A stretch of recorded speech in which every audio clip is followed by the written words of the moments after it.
Okay, are we on the internet? I'm hoping everything is working now. I had a little bit of difficulties. OBS crashed on me. Oh, okay, good. Looks like we are.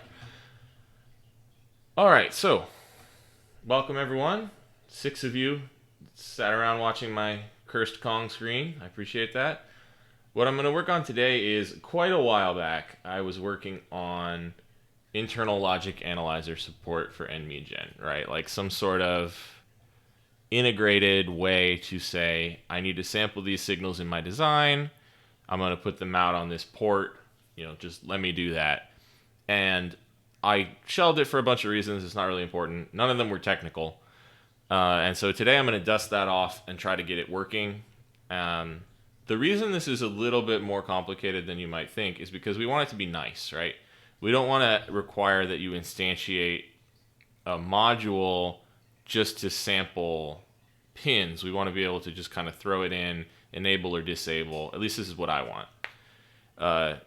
So the way that I'm going about this is, nmigen has this concept of a platform, which is essentially a board or maybe a simulator. There are other things that could be platforms. Right now, it basically means the board, and it's where you do things like request pins, you request resources, the default clock and reset lines, things like that. And I think this is a reasonable place to try to glue in logic analyzer support because it's basically passed to every module's elaborate method anyway. So it's a convenient place to say, hey, give me a sampler. I want to sample this.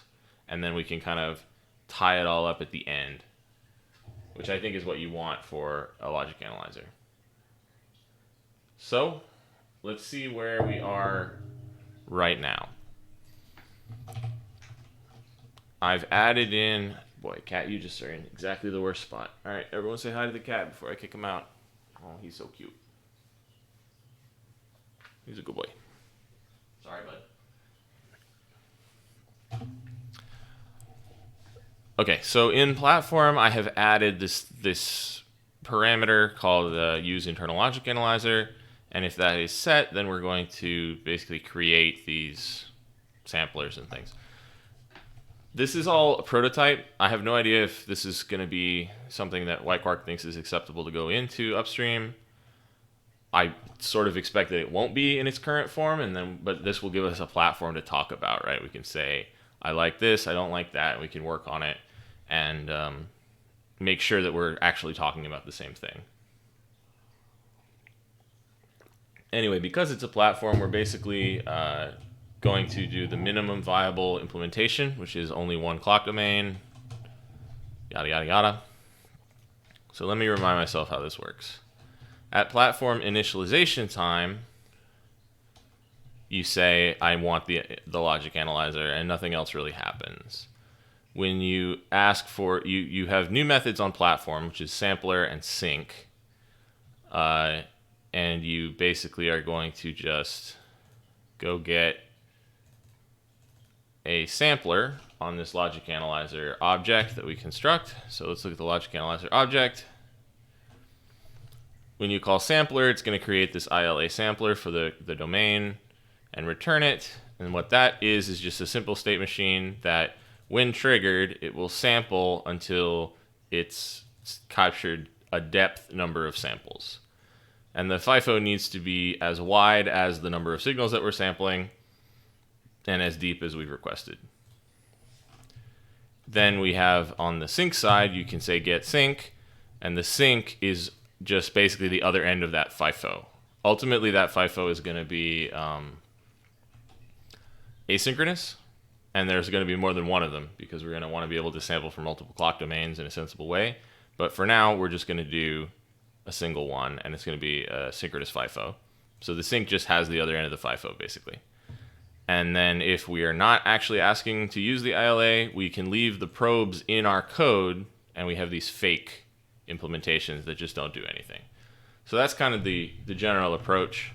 And then in the elaboration, which is in here somewhere, right, so we create the logic analyzer and kind of glue it into the elaboration.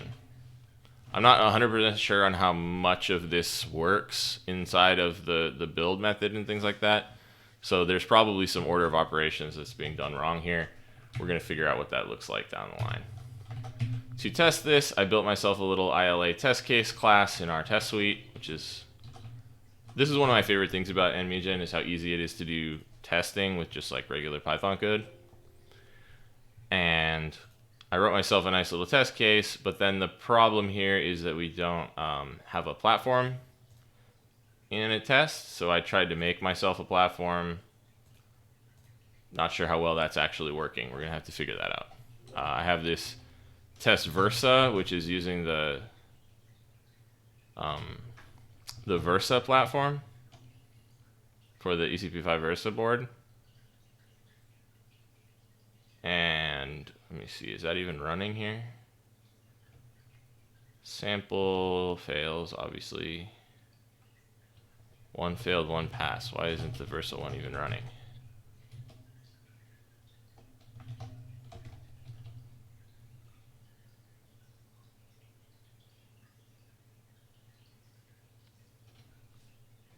Oh, okay, so I'm saving only ILA test case.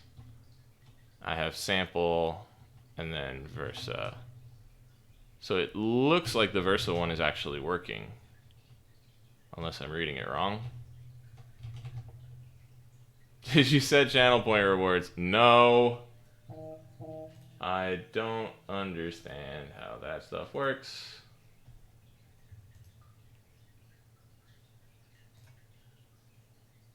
Okay, I see how it works. If Johnny shows up, I will do it live, alright? But, I don't know. Anyone watching, if you have an idea for a channel point reward, let me know. Apparently I need them badly. People keep telling me this.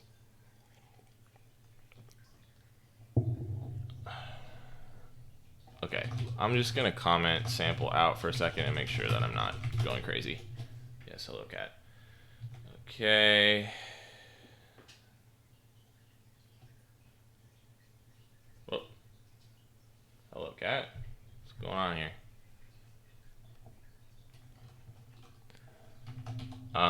Let's see here. Use ILA equals true.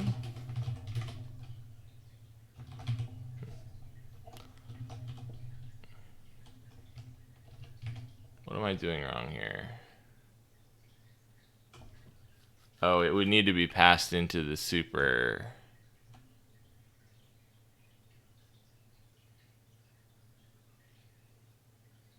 Right? How does that work? The real problem here is I'm not actually very good at Python, not so much the nmigen thing. Python has never been my strongest suit. I'm sure I'll get it eventually one of these years. Okay, so you don't do anything in your init. Lattice ECP5 platform is going to be in nmigen under vendor.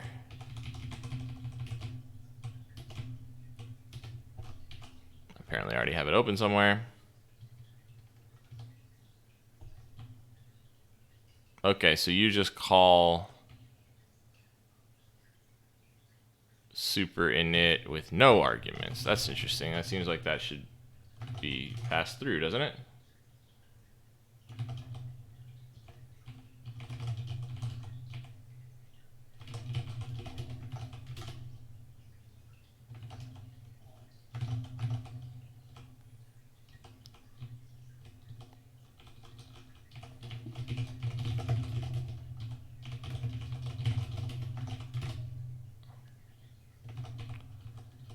Okay, so the keyword args probably wants to go after the tool chain.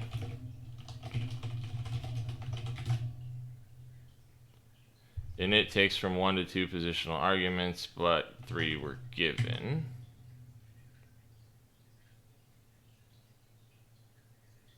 Do I need to do the stars again?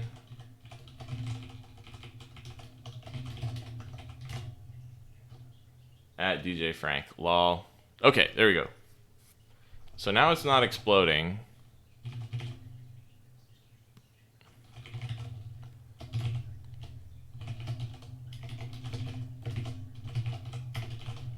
I love F strings. F strings are so good. Something keeps moving in my right eye, and it's me because I have Twitch open over here so I can see the chat, but it's super annoying, so I'm just going to pop the chat out, which I know is a button here somewhere.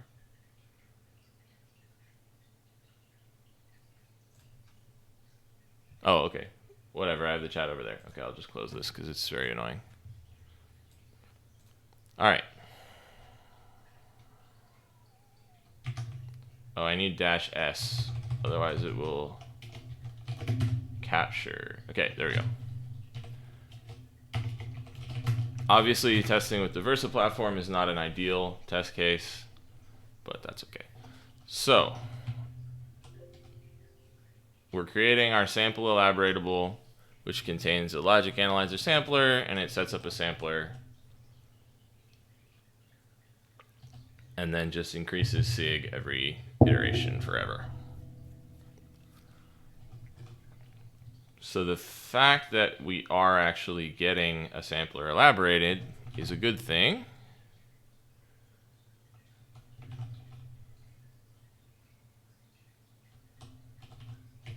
Sync equals platform dot logic analyzer sync domain and width, sure.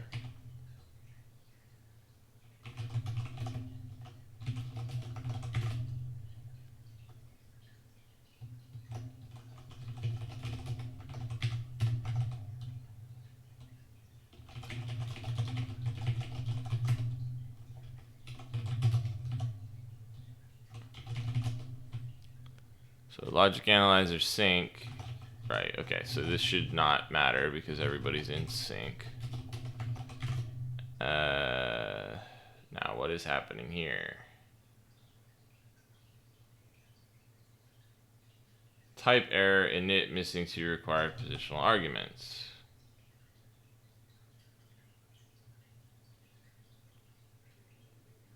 This is not very...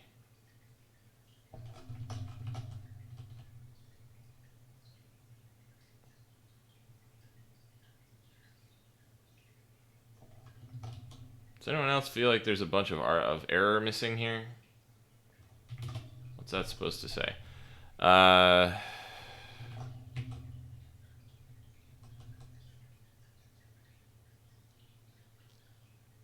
ILA.sync.domain, is that where we're getting this? Domain with domain renamer ILA sync, and then ILA sync probably does take some stuff. Yeah, okay, so that's the problem that's coming up here, is that this isn't passing domain and width through. Okay, there we go. So now we have a sync. And now let's write out the Verilog to just check what we're getting.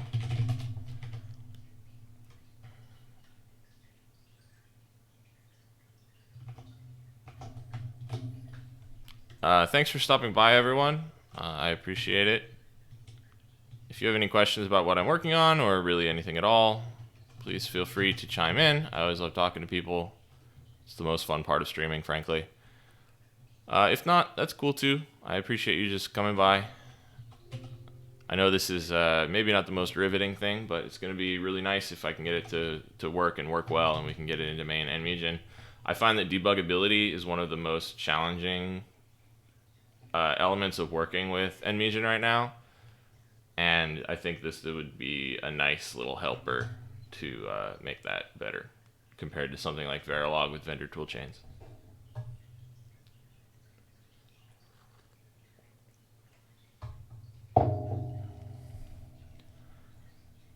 Okay, how do I write out Verilog again?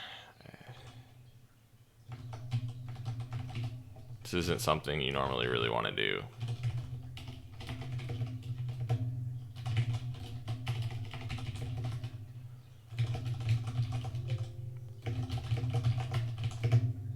Examples, maybe?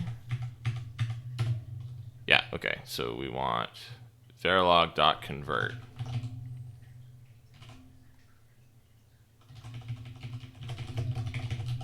Import Verilog. print verilog.convert plan. Does that work? No, because it's not an elaboratable.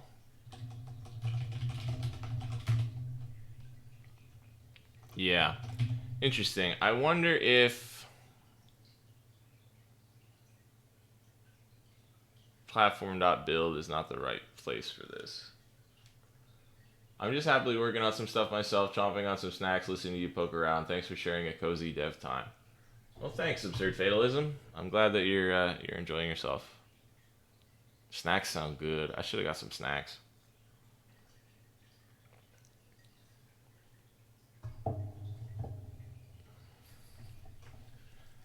I wonder if platform is not the right place for this, because it does seem like you should be able to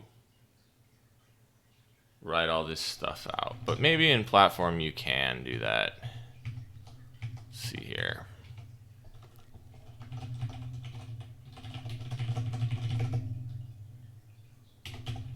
Build, import star, help, platform. Oh, I should zoom this in. I totally forgot. There we go. Somebody was saying that they were having a hard time reading it last time, and I absolutely understand that. I have this nice giant 4K screen, so I can actually read stuff, but obviously that doesn't come across on the stream so much. Builder is a build. Maybe I can just look at the build directory.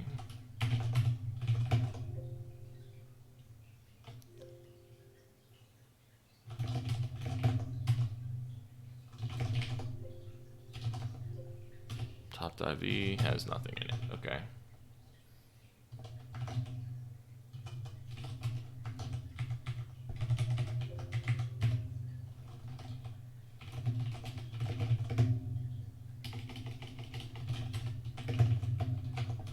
If I blow that away and then I run this, does it show back up?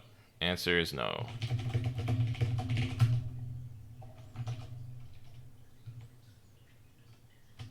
Interesting. Oh, it's probably because it says do build is false. What if I set that to true?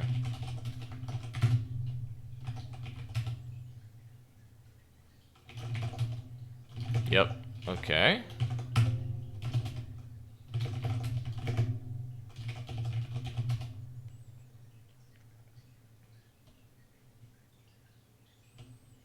Okay, so sync does nothing, and sampler only has clock and reset. That doesn't seem right.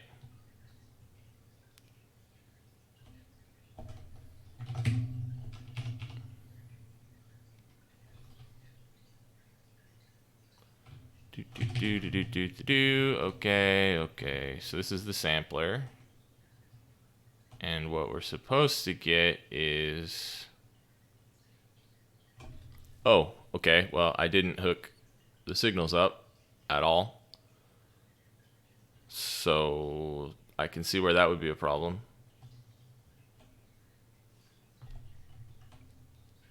So let's go ahead and do that. I also feel like maybe we want the signals to be a public attribute because we're going to want to... Well, no. Okay. What we want to be a public attribute is actually the FIFO output ports. But we can't define the FIFO until we go out, so we need to have them as separate. So let's just go ahead and crack open libFIFO so that I don't forget anything on FIFO interface.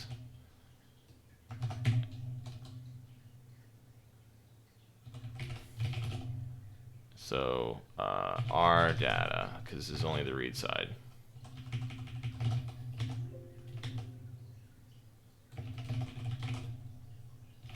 Oh, but we can't actually do that either, because we don't know the length of the width of the R data. That's supposed to come out of build.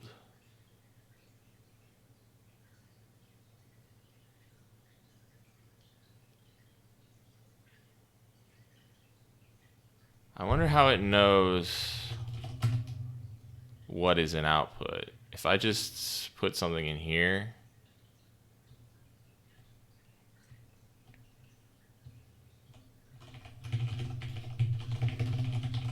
if I just throw something in here and I run this and I look at this again, okay, so it doesn't show up. So it's not just walking. Well, I guess trigger never showed up either.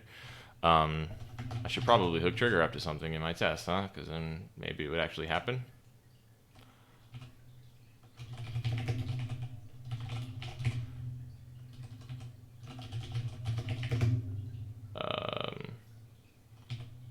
Trig dot equal sig1 equals 0xff.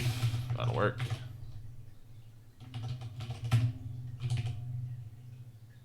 Huh.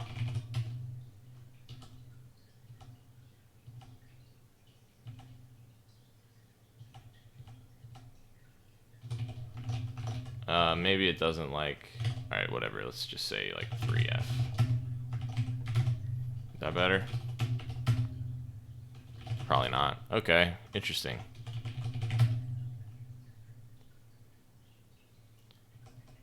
Trigger and FIFO, we're ready. Sure.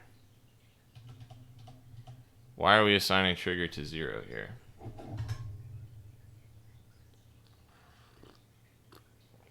I wonder if it's because it has no clocks found. Oh, I probably need to pass a port, huh?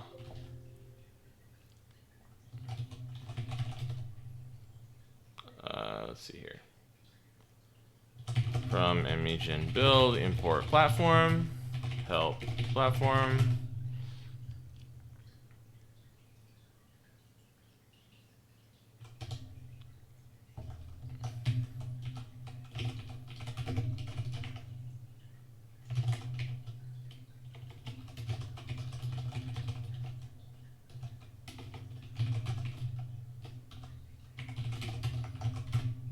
Oop.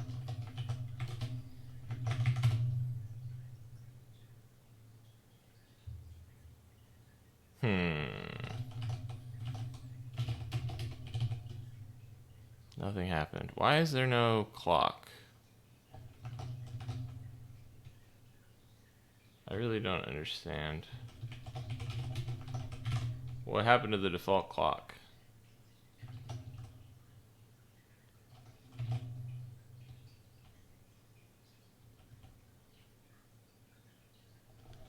Let's look at the Versa platform again. Boards, nmigen boards, Versa ECP5. Okay. Default clock 100. Reset.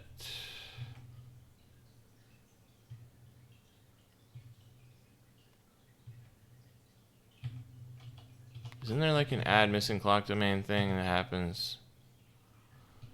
If self.default clock is equal to OSCG, otherwise return super.default clock constraint. Which I don't think there is one. So why don't we just make the default clock the OSCG?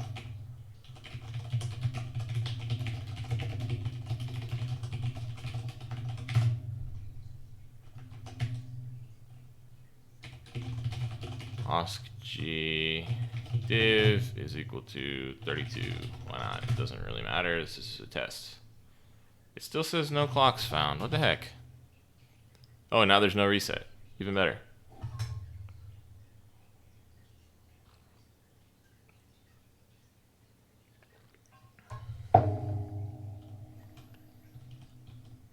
I wonder if his \u $0 actually shows up anywhere.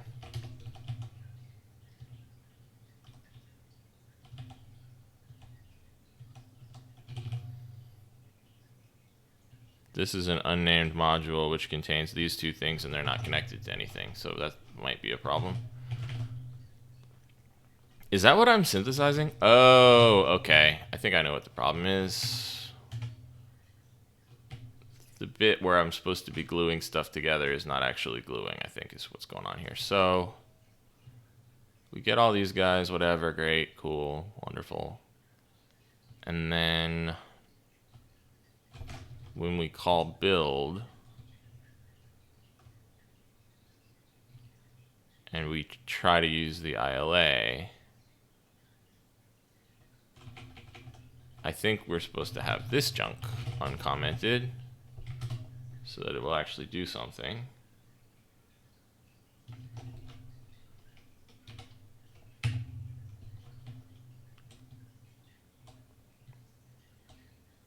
Assert not self dot underscore prepared. Oh, well, I'm calling prepare twice. So, yeah.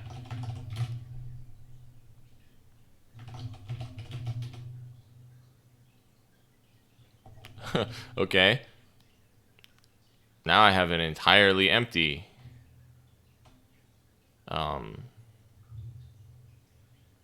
file. So let's look at the ILA elaborate method, because that's what we should be hitting now. And it does call I am being elaborated, which I assume this is the ILA, and being elaborated. If self.sampler is not none, but we don't see any of that. That's a little surprising. Oh, hi, Lofty. You should tell me how to do this better. I'm flailing, but that's okay. I'll figure it out eventually, sort of. Why is the ILA getting elaborated twice? That's an important question. Happy 4 a.m. I have given up with you Brits. Every time I stream late at night on the US West Coast, there's a Brit in here being like, I've been awake for 38 hours.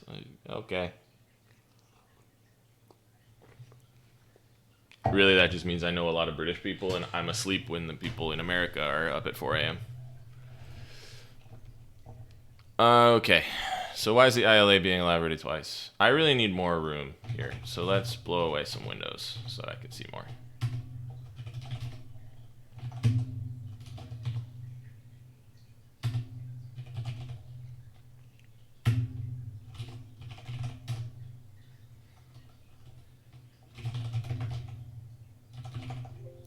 Build top debug v. There we go. Though note that nmigen does not promise a single elaboration of things, so. That's interesting. That seems like that wouldn't work if it did more than once, but I also don't really understand how it works on the back end anyway. Okay. What am I doing? Yes. Okay, so self.ila is right here. And this person is that. Okay. Cat, I love you very much. Please stop kicking my keyboard. ILA is none.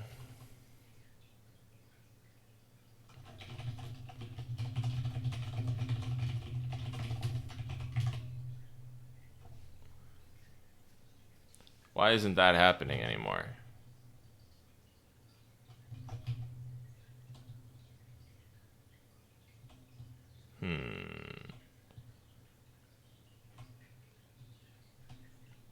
Oh, I know why. Because I'm elaborating just self.ila, and self.ila doesn't do the right thing. So, okay. Right, because yeah. Okay, I see the problem here. m.d or m.submodules.design is equal to self.design.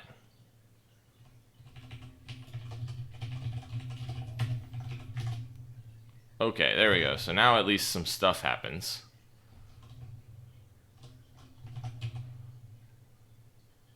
Which is good.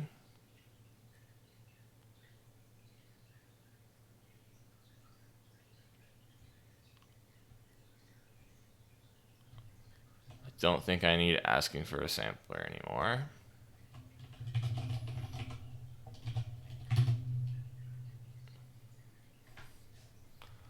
Okay, so why are you mad at me? You are mad at me because can't create sync.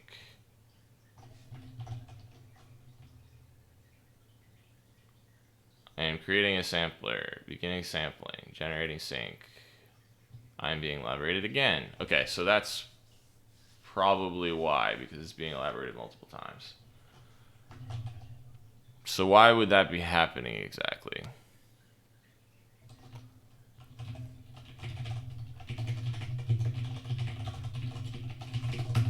Should probably learn how to use PDB one of these days. Okay, so it happens multiple times.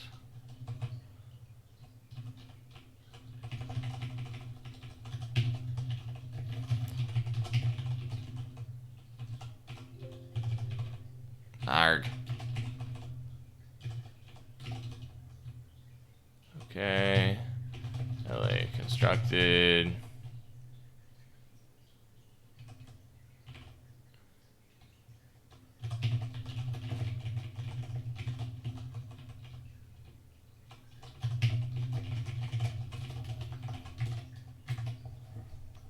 Alright, so if we take a look at this, we get about to construct, constructed, about to prepare, prepared. Yep, that's what I expect. And then it gets elaborated again. Lofty, do you happen to know why it gets elaborated again? Like, why is a single elaboration not guaranteed?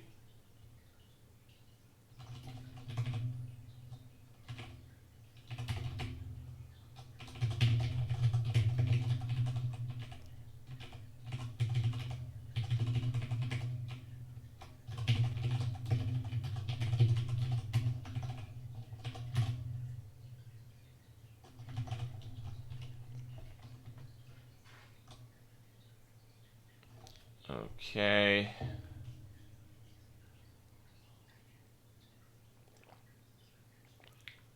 Because Python lets people do fucky things, and elaborating the same module with the same arguments does not necessarily mean you will get the same output.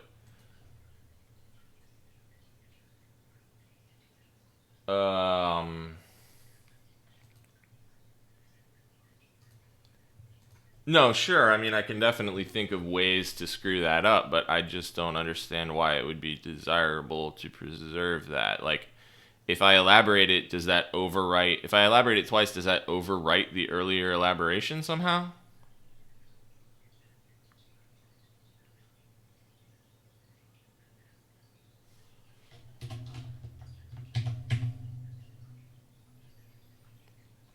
Because, so if it can get elaborated twice, then.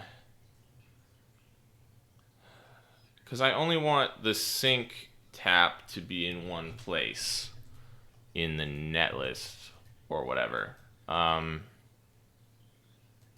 Maybe a netlist is the wrong word.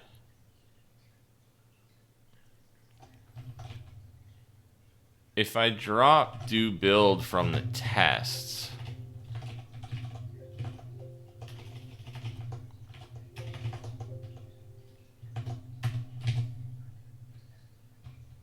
right, I make it do build false.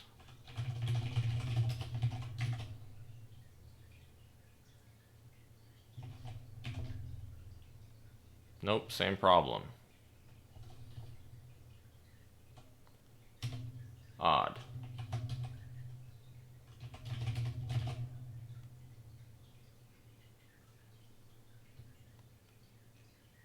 All right.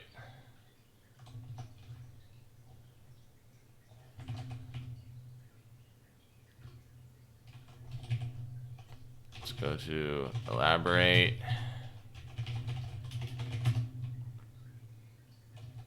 On ILA from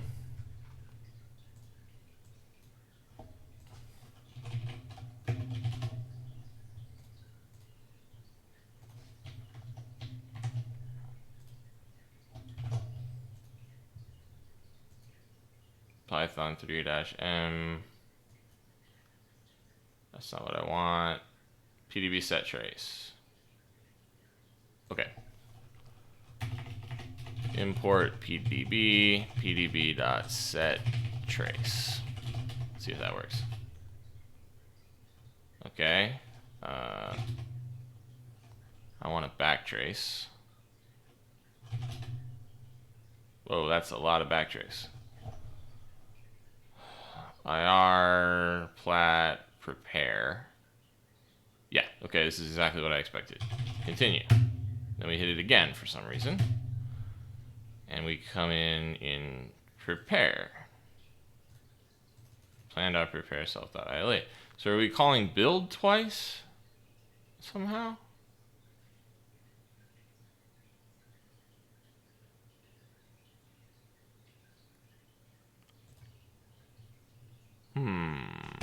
Okay.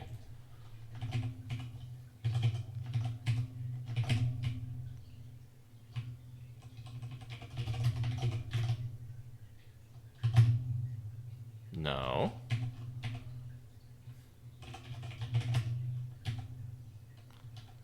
Prepare gets called once there, does not get called there, or shouldn't get called there.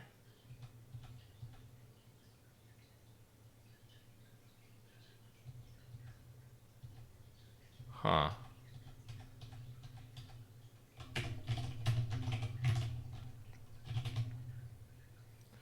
Right, so self.prepare in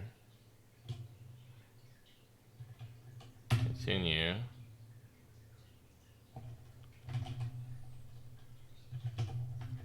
That's really quite odd.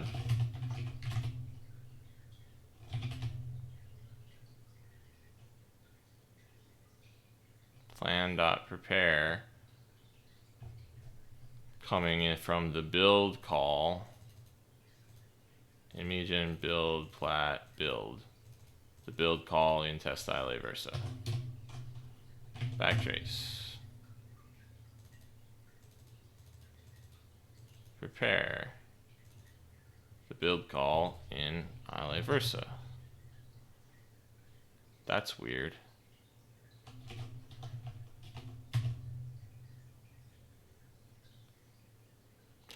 Oh my goodness, I had this old stuff in here where I just like jammed it into the fragment space. Okay, it's all my fault. Shocking no one. Alright, there we go. That's better. That seems to be significantly better.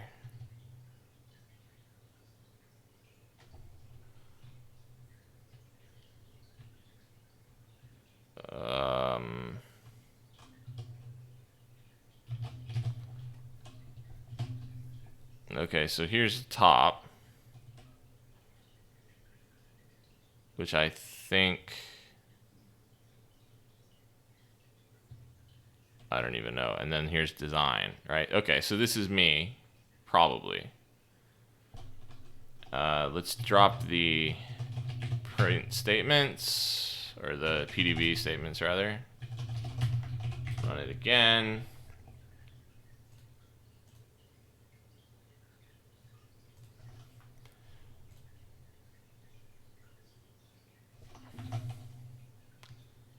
The ILA gets elaborated. I actually think I might need to do that. Oh, sorry. Hello. Do you have a printf for this? Obj.elaborate? Not in that location, no.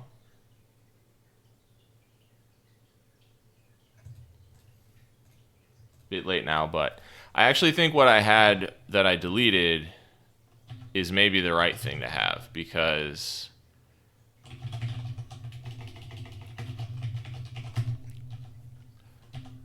okay, so the two approaches here are I construct the logic analyzer, I make it the top, and then I make the submodule of I make the design a submodule of it. The problem with that, what is the problem with that?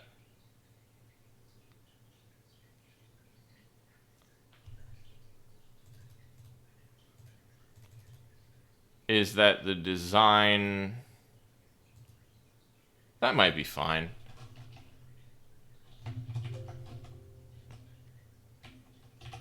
Okay, use ILA. I'm gonna comment this out so I don't lose it, because I know it was kind of weird. Beginning sampling signal.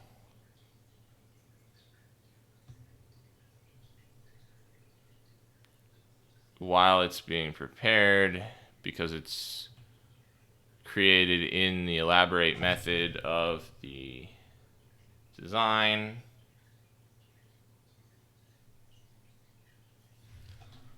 Does that mean, what does that mean? I'm being elaborated, and then I create a sampler.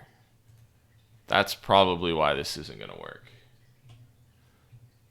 Because we go into the elaborate here, but we need to have already gathered all the elaborations from the design so that we know how much like sampling and stuff we need to do. What if I pull this up to above here? I don't actually think that this order matters at all.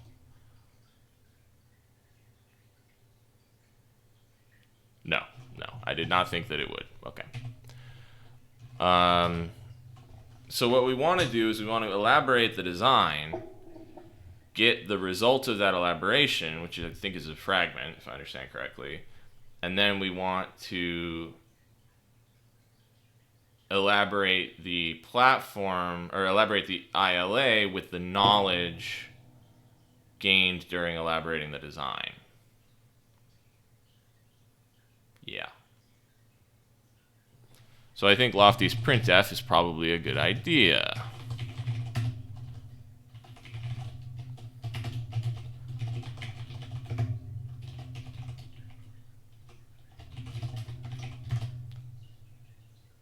Ha, that's helpful. That's not gonna work.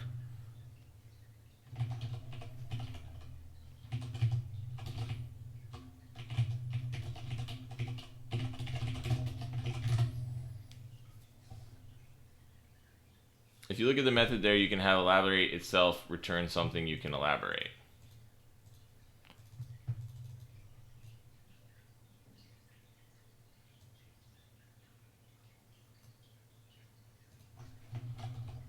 Okay, so if it's elaboratable, so while true. Now that is interesting. I did not know that.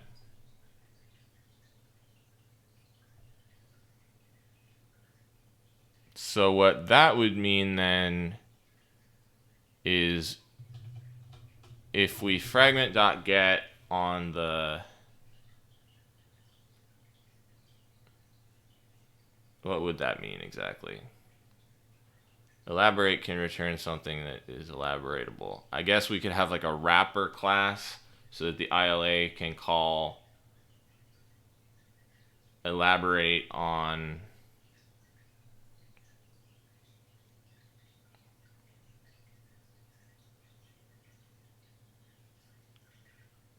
maybe I'm making this too complicated, but it sounds like I could do, a wrapper so that I have like the logic analyzer module stage 1, which has as a sub module the I don't even know if that would work actually. I was thinking I could have the sub module, it would have the design as a sub module so the design gets elaborated, but that I don't even think that that's necessary. I think we can just do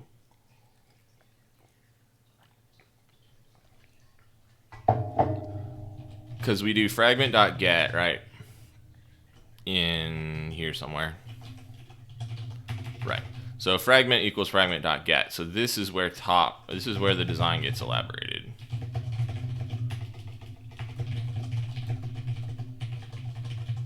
Yes, exactly. That's what I'm doing as well. Right? And so then what we want to do is this, but we've added it as a sub-fragment, which I don't think is what we want actually. I think we want to combine these two approaches. So if we look in build here, I think we want to do exactly this, right?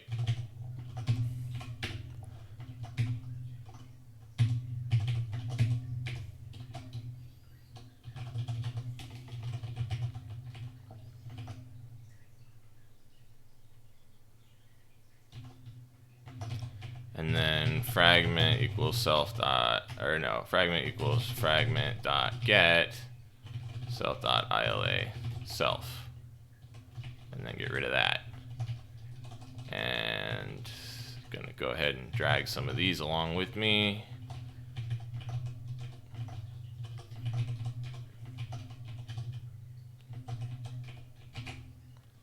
Change these to say get.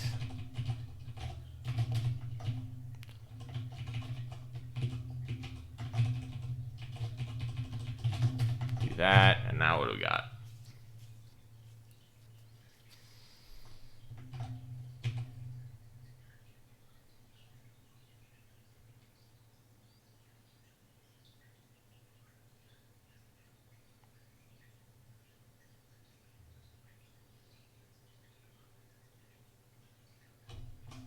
Okay, so what do we have here? We do get the elaboration first. So I'm creating a sampler of depth 2048, beginning sampling signal, generating the sync, about to construct logic analyzer, logic analyzer constructed. We get it, we elaborate it. But I guess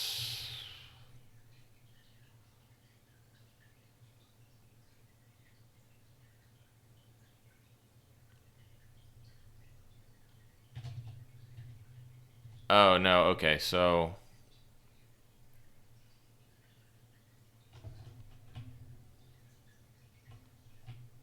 we don't want to do this. We do want to construct this before we prepare the build.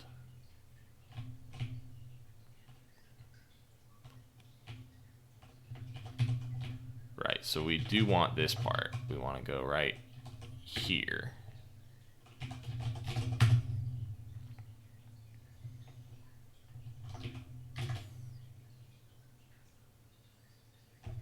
Yes, okay, so now it actually contains the samplers. Okay, so we construct it, and then it gets elaborated. Thinking about it, if you have an elaboratable whose elaborate method returns itself, wouldn't that elaboration code infinite loop? Yeah, I mean, I think it would. What I was going to do is have like another class that is like that's generated inline. It's kind of like a closure, but as a class, which I'm almost sure Python will let you do happily, because Python will let you do just about anything happily, but seemed a bit unnecessary.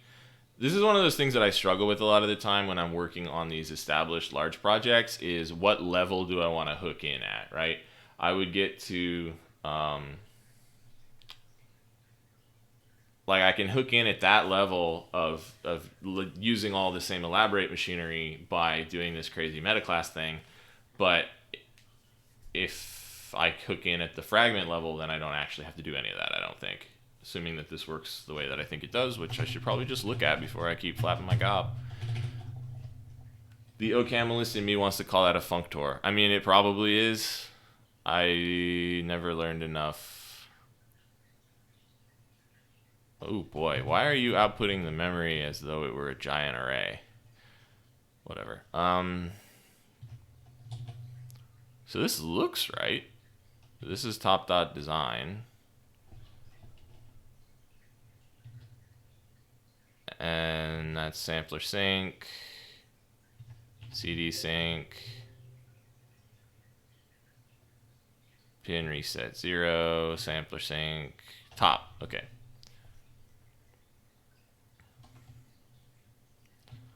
You get design, sampler sync, and sync sync. Okay, so these all exist now, which is good. It's a little bit troubling that design is not hooked to anything anywhere. Sync is empty. And then what about sampler? Okay, so sampler sync is not empty. And I'm pretty sure I just didn't fill in sync sync.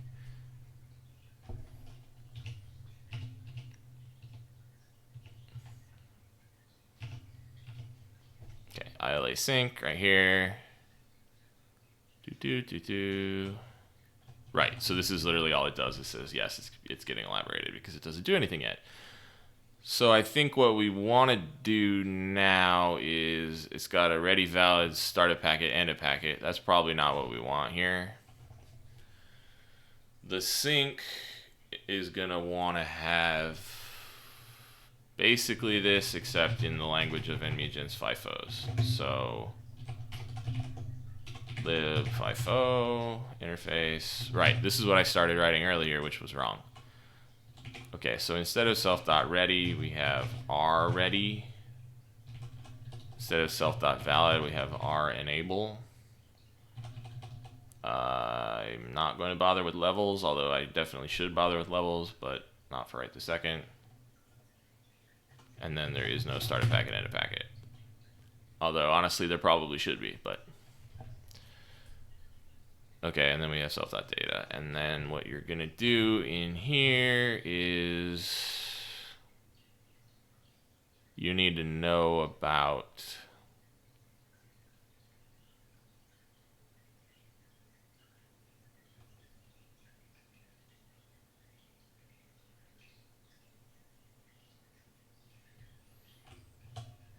you know what, maybe it needs both of these. Maybe it basically just is a FIFO. Because what it wants to do is... I'm getting kind of mixed up here. The sampler reads into a FIFO. That FIFO optionally crosses a clock domain. Quick question, is sync supposed to absorb data, and if so, should it have write signals without read signals, or am I misunderstanding what this does? So the intention of sync, which is I'm perfectly open to better names. Hey, buddy. He's so cute. Is the intention of sync is that you sample signals into some sort of temporary buffer, right? And then you need a transport to get them from the ILA to your host PC. And sync is intended to be like where the data comes out of the ILA and back into your design, which then can contain the transport in whatever mechanism makes sense to you, right? So that could be Etherbone, it could be just a UART with like base 64 framing. That's what I'm going to do, by the way, if I get this working today, is I'm just going to slap together something with a UART and base 64 to prove that it works. You know, it could be a full like VCD output engine. Sync is maybe not the right word. Like, it kind of is a sync, but it's also kind of a source, depending on where you're standing, which is always the problem with TXRX type names. I could just call it the ILA output, right? It comes out of the ILA. That might be a better name. Yes, he's a good kitty.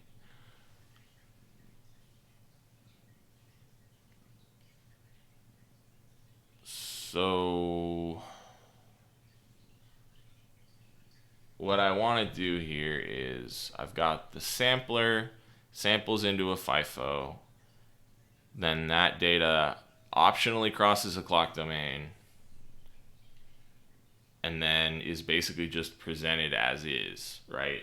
In a fully featured implementation, there would be some sort of multiplexing there to funnel data from multiple samplers in from multiple clock domains. And then the output end of that just looks exactly like a FIFO read tap. So that is the external interface to the sync. But how do I hook everything up? And the answer to that is that you probably just want to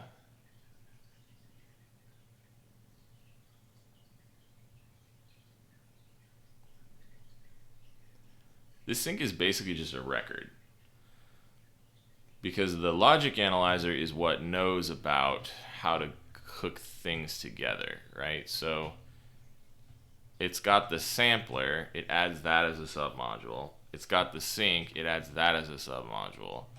And then what you want to do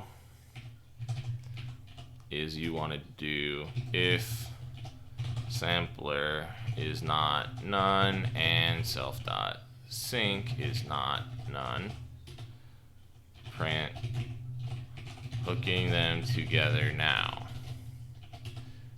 I don't know why there's an F in that, but whatever. And then we want to say in this extremely simple case, right, because we have the sampler just has a FIFO. He's a good kitty.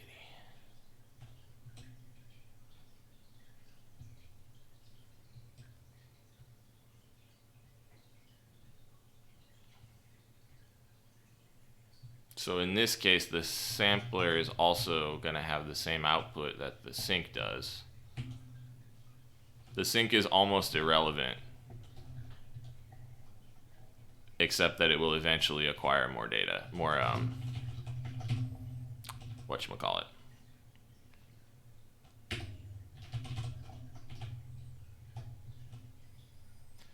No, that doesn't work either because the data isn't known yet either. Boy, this is a pain in the butt. Just in terms of like staging what happens when. Okay. So after the sync, after all the syncs have been added, which is done in the initial elaboration of the design, we actually should have access, right? So we should know. Let's just undo all this. Oops, too much.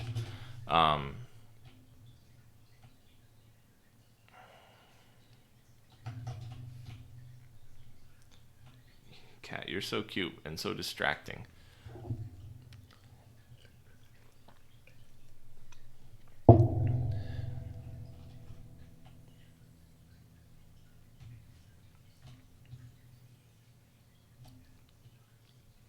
We've got self.sigs, we've got depth. We could just make sigs visible or alternately just cheat a little bit and say width is equal to cat self.sampler.sigs dot shape dot width, and then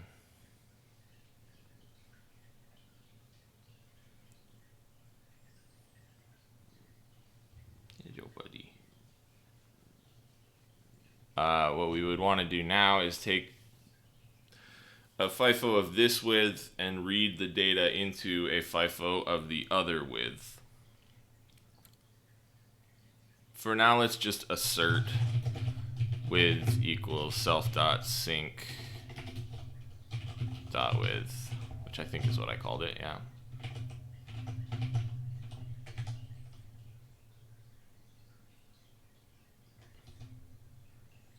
Oh, and then width isn't even used, but there, okay. And then we're just gonna assert that they're the same for now because it's easier. So we would want to like serialize data here, and then we would, the output of that is what we would eventually hook up to. Okay, so m.d.com plus equals self.sync.rReady equals the FIFO output from the sampler. So we really do want that. I've gone back and forth on this so many times. Yes, hello, buddy. Look how cute the cat is. Ignore how bad I am at this. Just focus on the cat.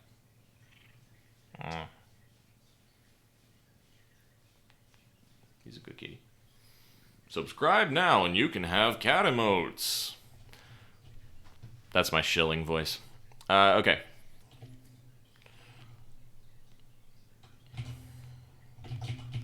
I don't know how to make this work because the sync, all the sources need to be elaborated before the sync gets elaborated.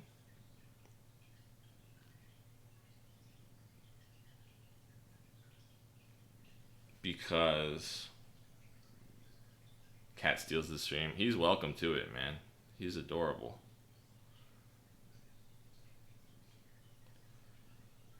He's so cute. He's a good boy. Yes, he is. Sorry.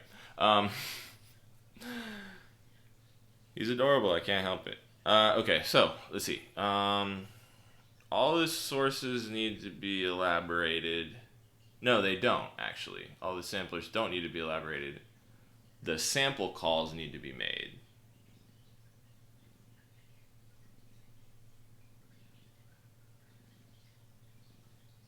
Which is not necessarily the same thing. In fact, it's almost certainly not. When does that happen? If I look at the test output,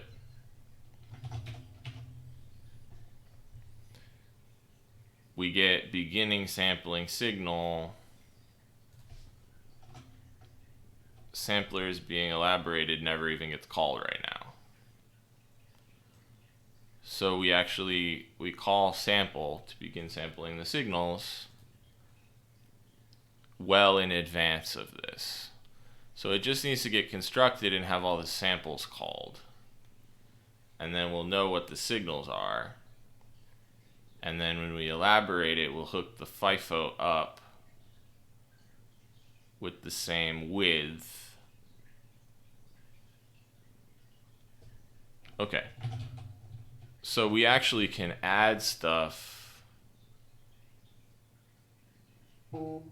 in here, right? We can just make SIGs public, or not public, but like quasi-public. And then, because we know how many signals there are, then we know that this is going to get elaborated correctly.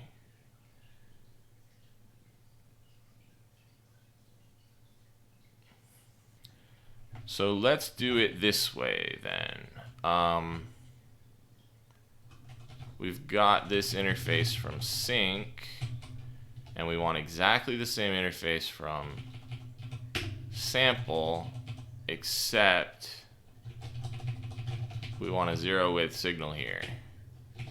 And then we want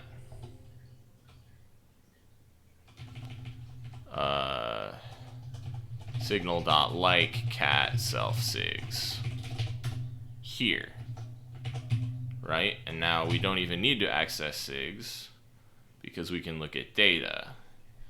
And so what we're gonna do is width is self.sampler.data.shape.width. We're gonna assert that, and then we want to say sync already equals sampler already. I probably want this to be a list of things since we're doing multiple things at once. The other way around in this case, so sampler rn sync rn. Hey Wago, good to see you. Hey cuz, how's it going? Did you have a good stream today? I saw you were streaming, but I didn't manage to catch it. It was a busy day. Okay, and then we want the data as an output. So sync.data is sampler.data.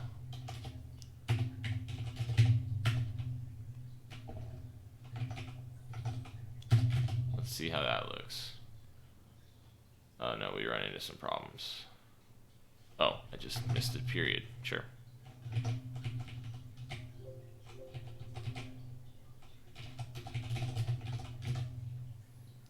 Live channel point edit.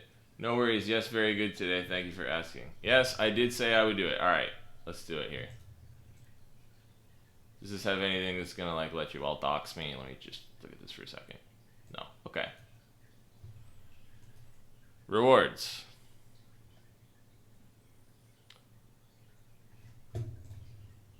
All right, what do we want? We're just taking a brief rewards break because my cousin keeps nagging me about it. These all seem pretty reasonable. I don't know why I would even set it to sub-only mode. That's fine. I don't know what modify a single emote would look like. Love to see your channel growing. Thank you for sharing your expertise with us. Yeah, thank you everyone, by the way. Yes, okay, buddy, I get it. You need to leave. I'm gonna close the door, sorry.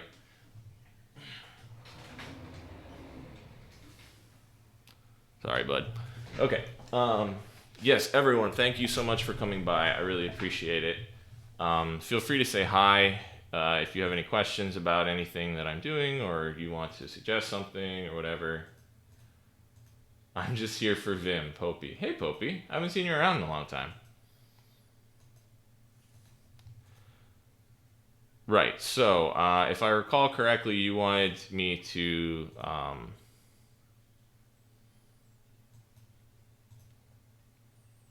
set up a reward for make me drink. That seems like a bad call. I would feel like I should establish that against like a monetary reward rather than a channel points reward. Do I get paid for channel points? I don't know how this works, man.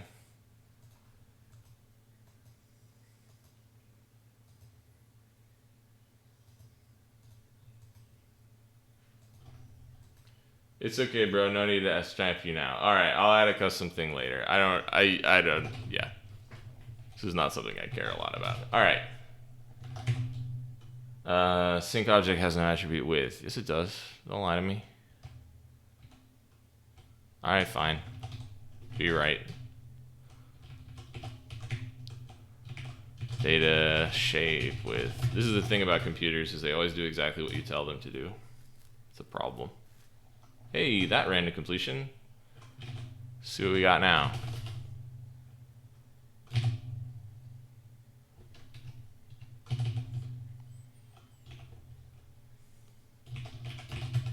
Top is right here.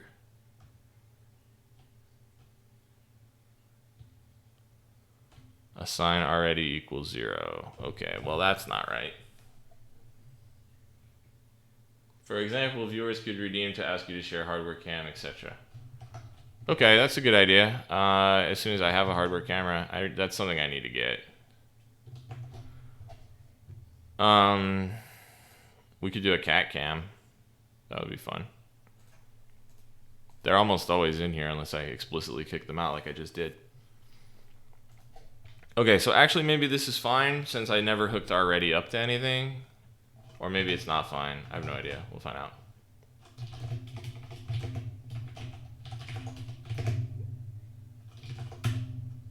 Redeem to give cat a treat. Oh, they would love that. That's actually a really good idea. I like that.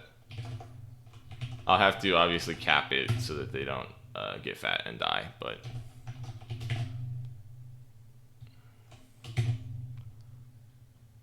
Okay, what was I doing? Right, so I don't hook the sync up to anything. I just create it. And so what I need to do is self dot port is equal to signal 8. Self dot n is equal to signal. Self dot ready is equal to signal.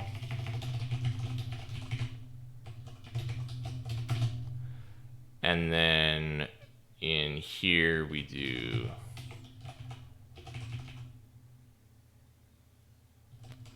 I guess we don't even actually need to add them as submodules, which is a little bit weird. I wonder if that's a problem. I don't think it would be a problem if we did add them as submodules because of how the other thing works, but sorry I just popped in, man. I asked what you're working on tonight. Yeah, so I work on platforms called FPGAs a lot, and the language that I write code for them in, or one of them, is called nmigen, and I've contributed to it some in the past. What is difficult about it is that it's hard to debug. You can't really see what's happening in the chip, so you have to like write code to look at the code that you wrote to figure out why it's wrong. And that process is pretty clunky right now, and so I'm prototyping like an addition to the language that would make it easier. Does that make sense? So it's like a debugging aid built into the coding language.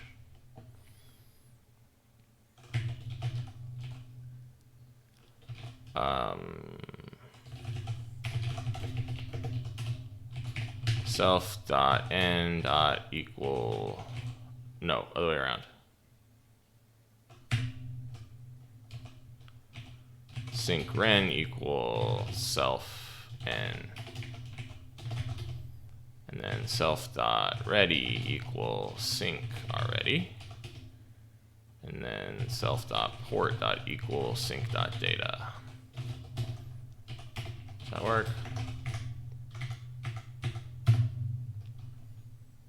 Oh, because I've changed my directory.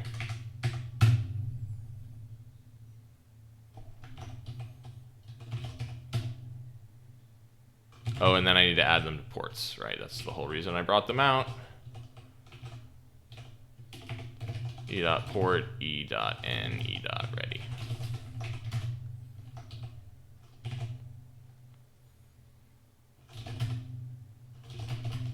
Uh-oh.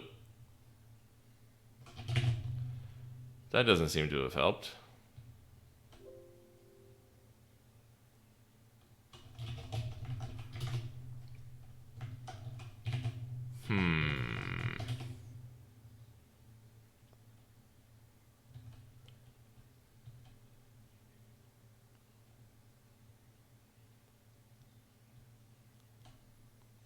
That's a bit weird. So sync has no outputs, but the design has acquired sync's outputs.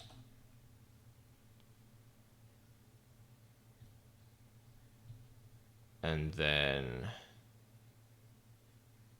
those are assigned to 0, basically.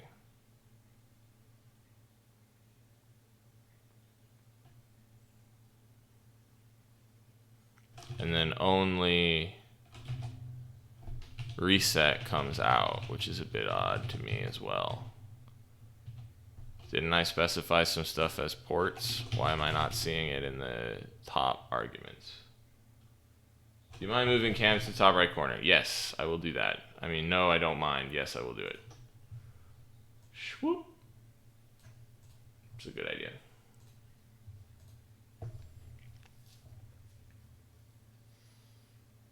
I'm no coder, but it seems that automatic debugging is a good thing to have. Keep it up. Thanks. Let's see here.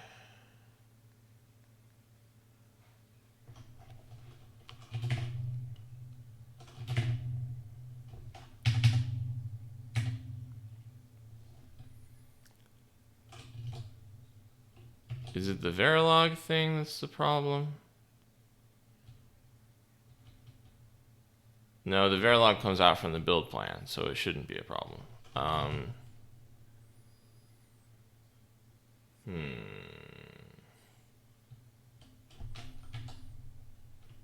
So what has me confused right now, for those of you who are just watching me scratch my beard and don't know what's going on, I thought, based on the changes that I made in here, that I would get some kind of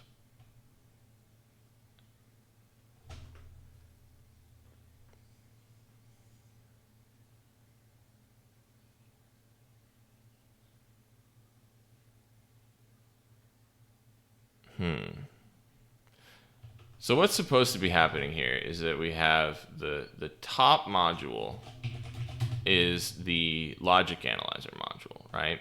And it's supposed to have a sampler module, and then I guess the sync module doesn't really do anything, but it's supposed to have the sampler module that has its output things coming out.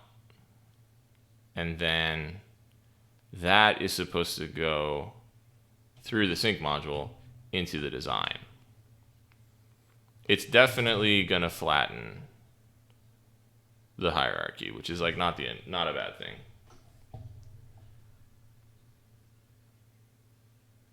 I'm not totally sure what's happening now. I need a better way to visualize this, I think. Because why do I only have reset as the input? Ports is not a thing, is it? That's probably why. Like, if I just nuke this entirely, it'll just go away.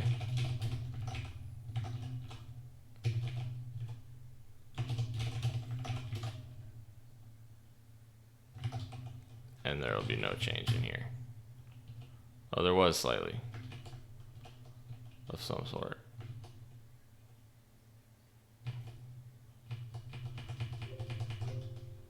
But yeah, so we only have the reset.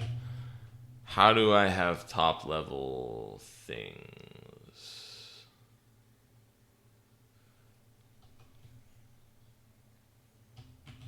I guess I need to request it from the platform, and that does some sort of magic somehow. All right, let's do that then. First, the platform's got to have some GPIOs. Let's find it. This one. Switches, UART, flash, Ethernet, connector.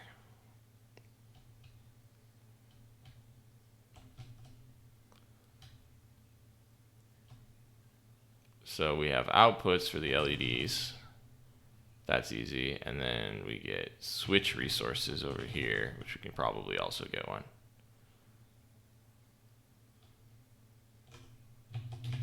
So let's do that.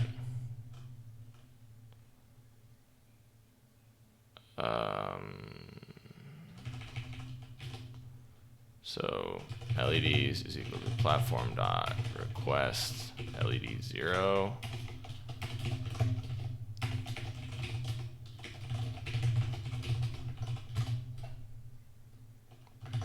Yep. Okay, and then we're gonna do self dot port dot equals, or no, other way around. LEDs :8 equals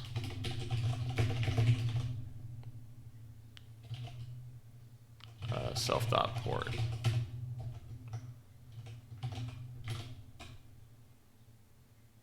Yeah, okay, and then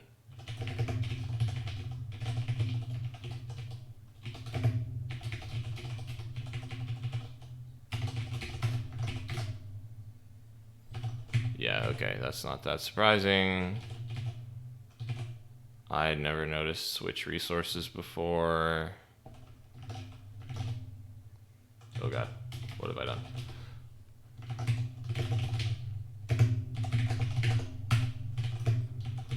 nmigen boards, resources, interface, switch. Huh? Okay.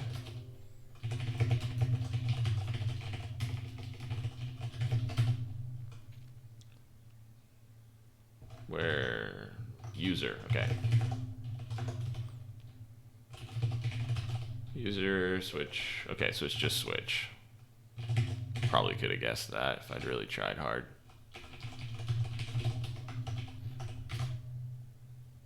Okay, and now it has an I, and we're gonna say com plus equal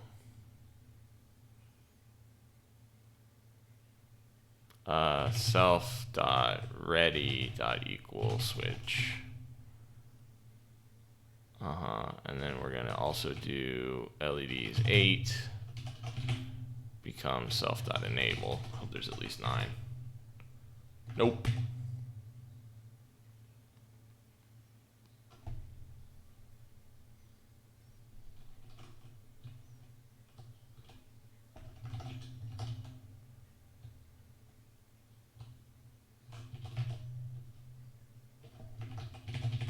I did this wrong getting these things. I'm gonna attempt to sleep, I think. Okay, good. Go to sleep. Get some rest.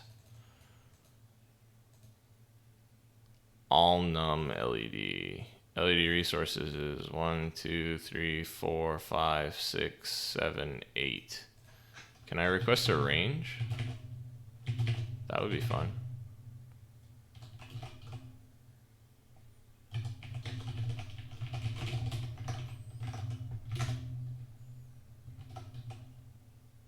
range 9 doesn't exist, which is probably because there's only 8. Wait, right? Yep, 1, 2, 3, 4. 1, 2, 3, 4. Yep, 8. Okay.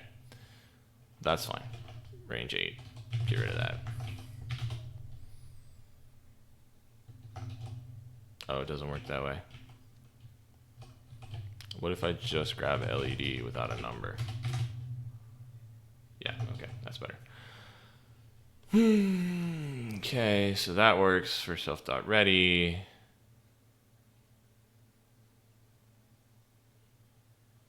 No, wait a minute, that should be backwards.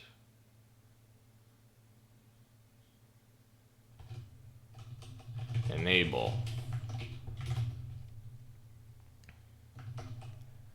And then ideally, if we do switch 1, 1, and we would want to do trigger equals switch 1. Oh no, I guess we don't need to do that. We already have a trigger.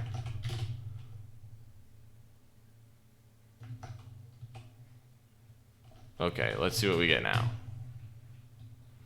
Okay, so we've got switch and we've got LED 0, which is what we want. And then we have pins. Sampler still has nothing, which is interesting.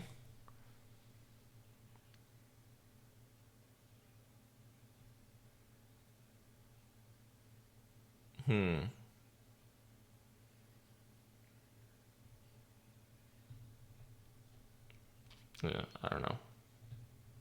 All right, I'm gonna grab some water and then I'll be right back. I'm just gonna hit the break button for a second.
Okay, I'm back. I got some water and I turned on a fan. Let me know if it's a very annoying sort of buzzing noise getting picked up by the mic. I hope that it will not be, but... Okay, so here's what we're gonna do now. I think I have a pretty good idea of how all the parts fit together now, but I need to better define what I actually want from this whole thing. So, let's figure it out, shall we? Give me like a nice thick paintbrush. That's not really very good, is it? There we go.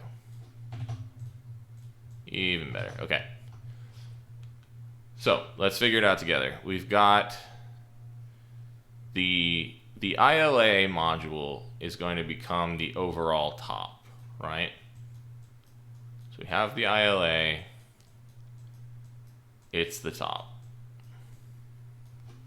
What we want is we want to have the design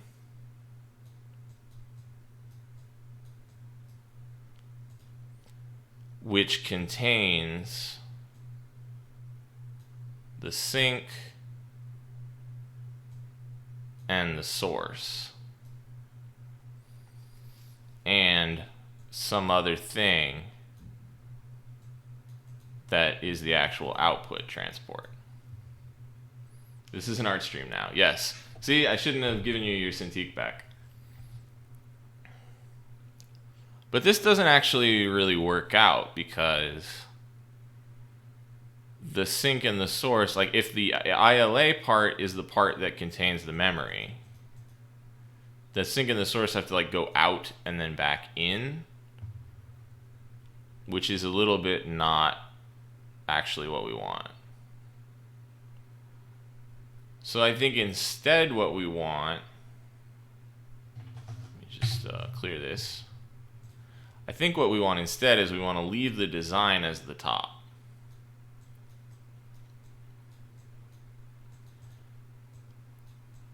And then in the design,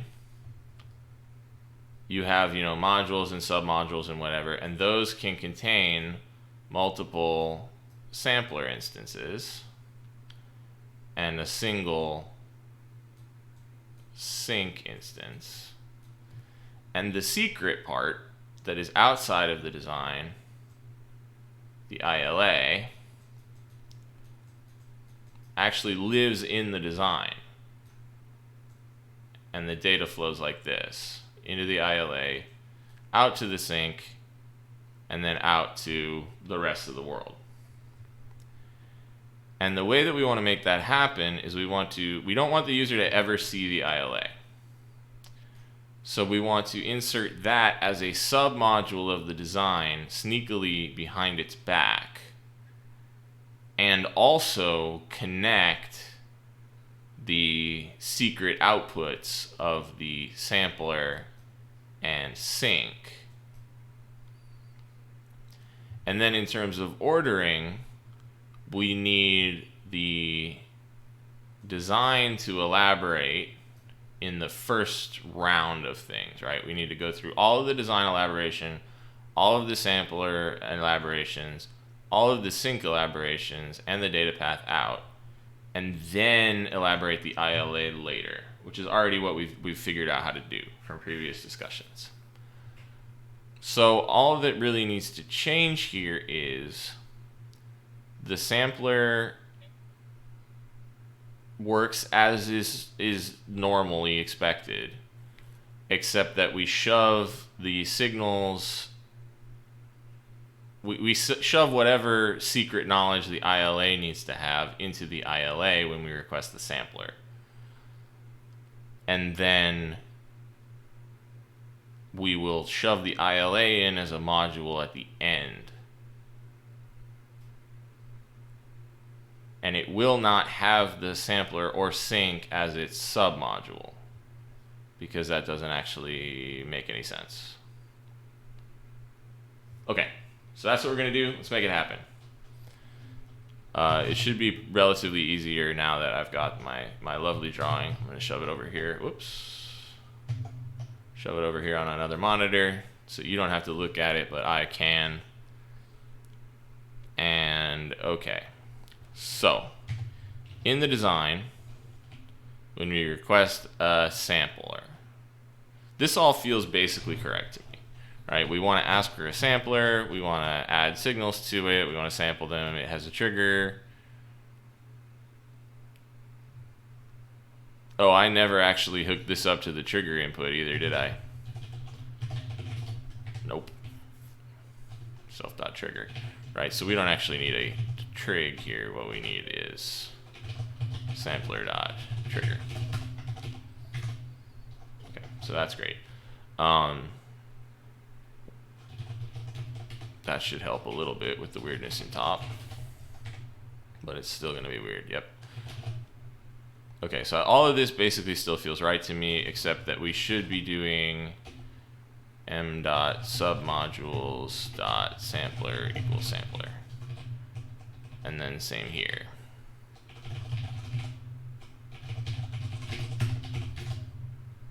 Which is fine. It doesn't blow up. It just wasn't necessary before.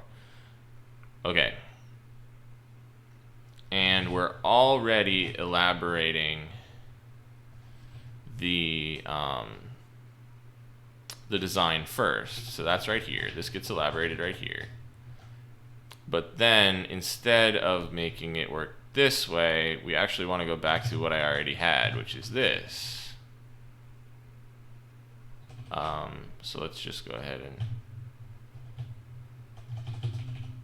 ILA fragment, and then add ILA fragment right there. Okay, and then the problem is you're adding none.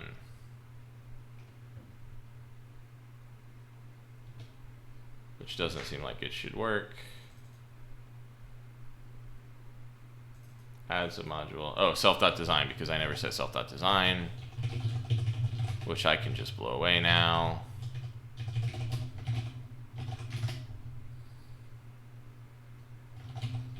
And now if we look at top.debug, what do we get?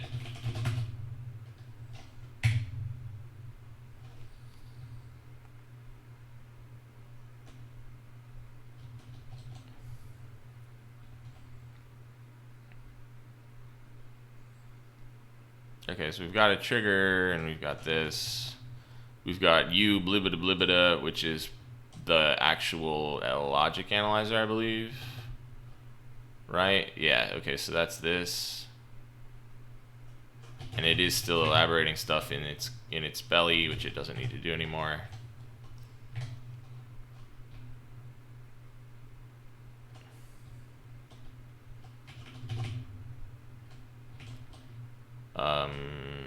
Right, so it does need to do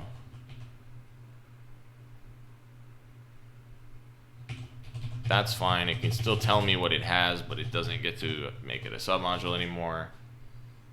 Does the ILA module in your diagram function like a FIFO that collects all the sources and forwards the signals to the sink? Yeah, basically. So what the ILA would do is you have like many sinks, and they would all come into the ILA. And then in here, it would take those in and like multiplex them and then output them on the sink. Because the sink needs to not know how many signals are being sampled in order for it to be useful, right? So we're gonna have to come up with some framing and some start a packet, end a packet stuff, but that's basically the idea. So the sink needs to not know how many total signals are being sampled. Otherwise, there's no benefit to this approach at all. So that's basically what it's going to do, is it's going to handle the sort of serialization and multiplexing of all these different sampler outputs. Does that make sense? So it's sort of like a FIFO, but it's like a priority FIFO that merges the streams together.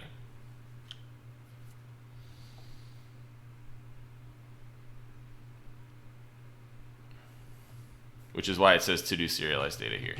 Serialized is maybe not the right word, because it is like taking a thing of arbitrary width and pushing it onto a byte stream instead of onto just one, but you know, whatever, close enough. All right, so now that we have this, we've got signals coming out of the sampler. So I think probably what we should do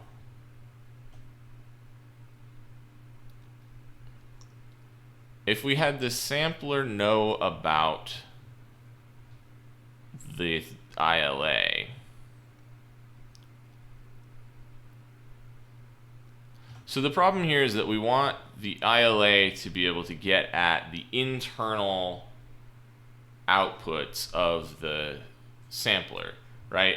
This connection right here, we don't want to expose to user code. We want it to be accessible by the ILA, but not to user code. I don't like the idea of like making a private attribute on here and then pulling it out in the ILA just by virtue of I wrote the thing so I know what it's supposed to be called. I could do it that way, but it's not ideal. And then similarly for the sync, like these two connections should be transparent to the user. So I'm thinking that what I want to do is if the sampler knows about the ILA.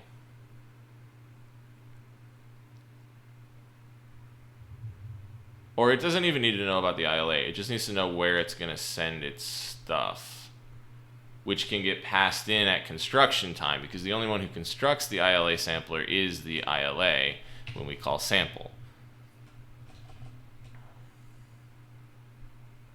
But then you aren't allowed to resize that signal, because you can't have like a reference to a signal that doesn't exist yet, and the sampler needs to update that reference every time. Actually, maybe you can. I don't know Python well enough to say for sure. Who in the chat is a Python expert and can tell me whether that would work?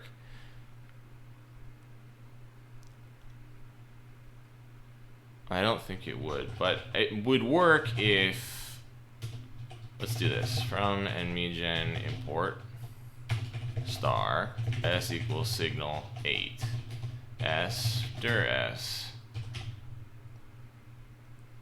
s dot width equals 6 s len s 6.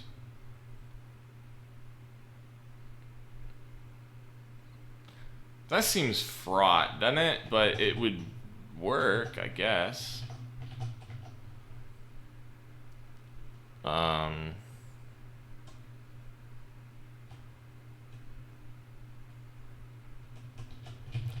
Self dot sampler data signal 0, and then we could pass it in here like that.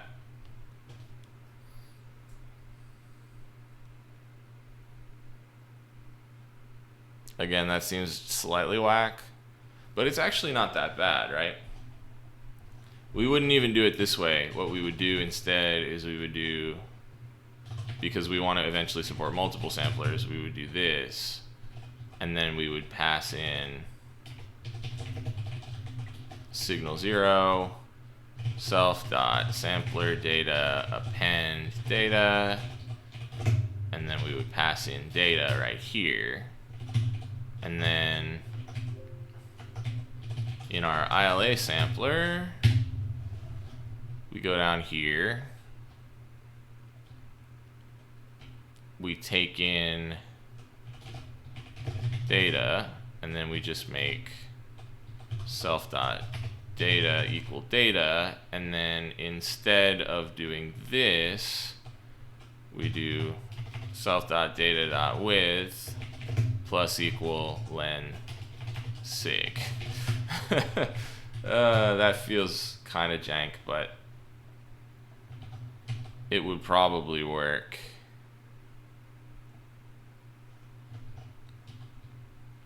And then in the logic analyzer elaborate method, we can say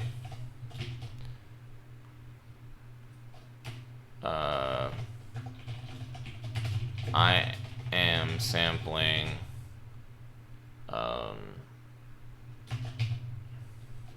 cat star self dot sampler data dot width or dot shape dot width bits total. I'm sampling 8 bits total. Okay, so that does work. Maybe, kind of, probably. Okay, so now we have access to all of those output bits.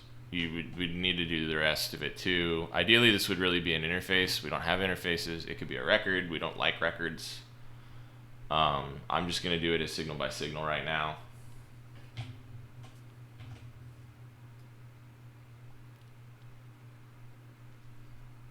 No, I'm not. I'm going to do it as tuples. Sampler interface. And we're going to do data equals 0, n equals signal, ready equals signal. And then we're going to add data and ready. Data and ready. That should probably be in the other order, but that's fine.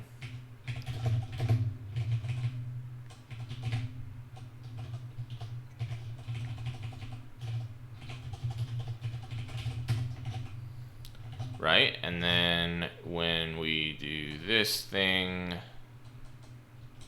in the logic analyzer, we have to do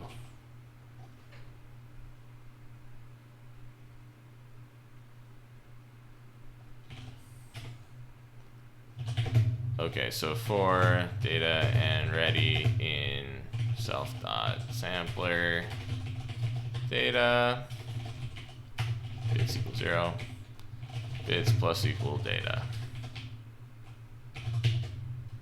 bits.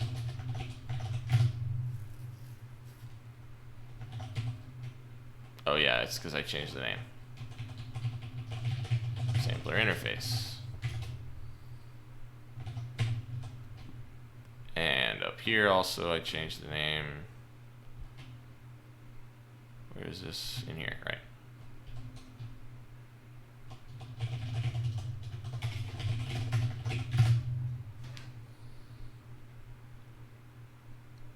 Lol. Okay, so obviously it's not that, it's len data. Or alternately, we could do data.shape.width. Should give us the same thing. Hope that wasn't too triggering for anybody when I popped the knuckles. Actually, hopefully it wasn't even picked up, but okie dokie. So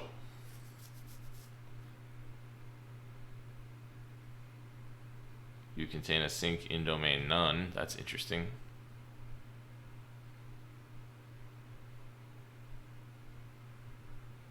Oh, that's just because self.sync domain equals domain is not in here. Okie dokie. That's pretty good. And then in here, when I say hooking them together, what I would want to do is do for data n ready in self.sampler interface.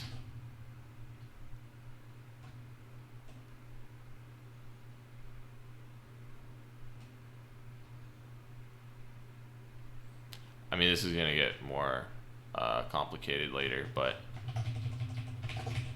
I'm glossing over a lot of details because I'm assuming that there's only one sampler and it matches the width and blah, blah, blah, blah, blah. But I want to get this much working. Already is not defined. Oh, yeah, because I just called it this. Oh, yeah, I did this bit wrong. You just fix this entirely. Okay. No, so this is the one that becomes n. And then this is the one that becomes ready. And then this is the one that becomes data.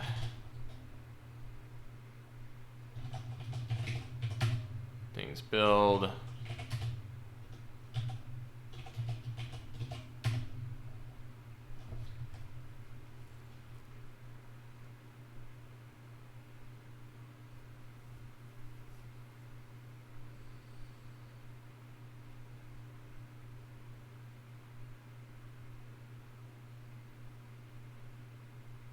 The sampler's only input is trigger. I feel like its input needs to include the signals it's sampling, surely.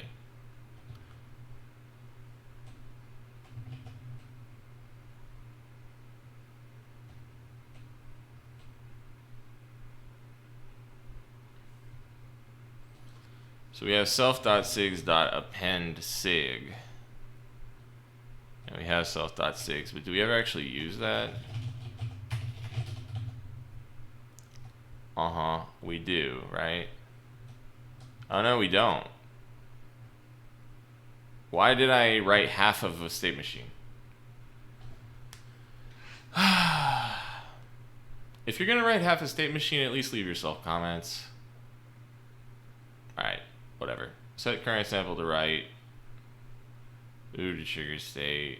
I think all I actually need to do here is do m.d.com FIFO.wooddata.equals cat self.6.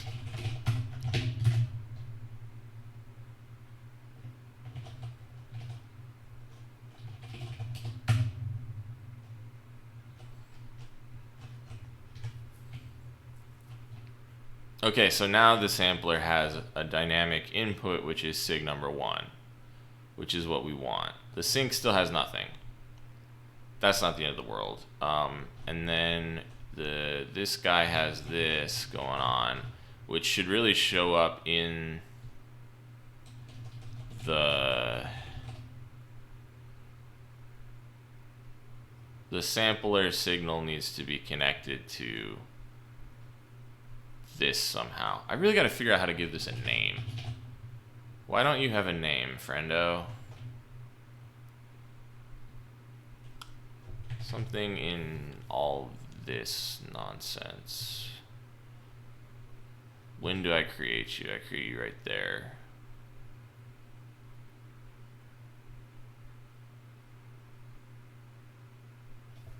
I wonder if I could add you here as well.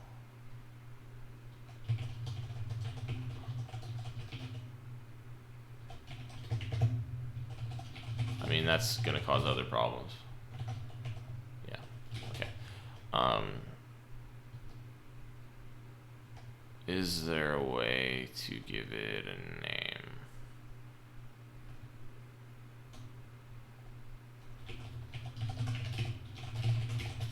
It's probably not gonna work. Nope.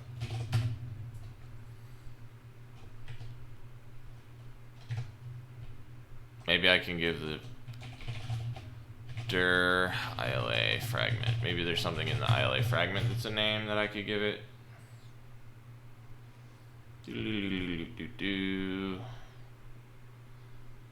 Add domains, add driver ports, statement subfragment, adders, domains, drivers, elaborate, find generated, flatten, generated, get.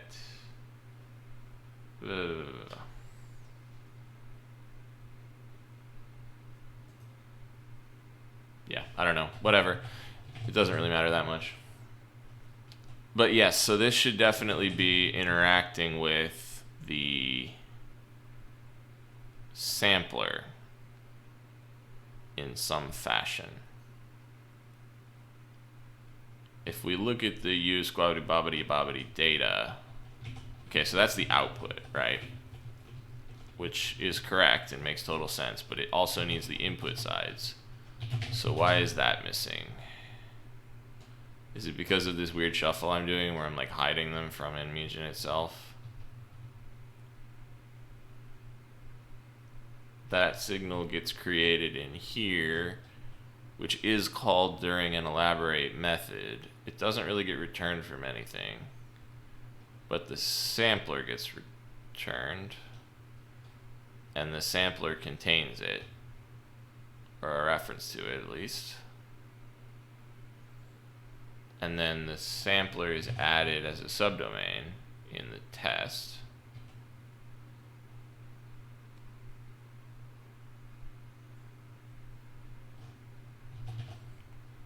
Oh, but you know what?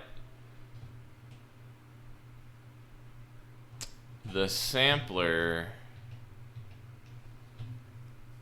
adds this to its sigs, and it has this data.with append, but then we don't actually hook up the data to anything. And same, I think, with the already. Okay, yeah, so that's what's going on here, is we need FIFO dot, or no, self dot already equals FIFO dot already. FIFO dot rn equals self dot rn. Self dot data equals FIFO dot r data.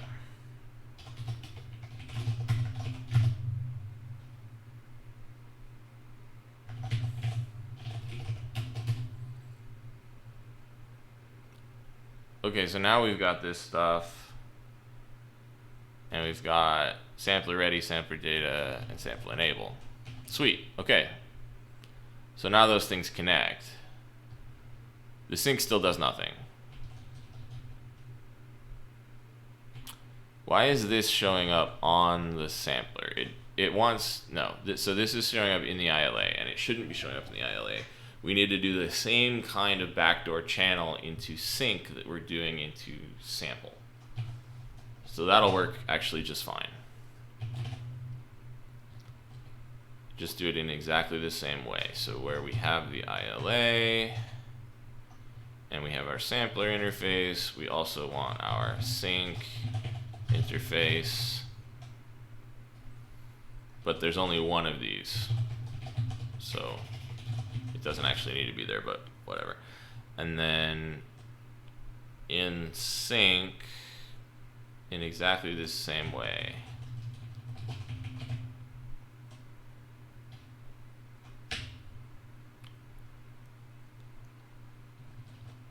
okay, so sync interface becomes equal to this pair, and then we need the sync to take those in as arguments.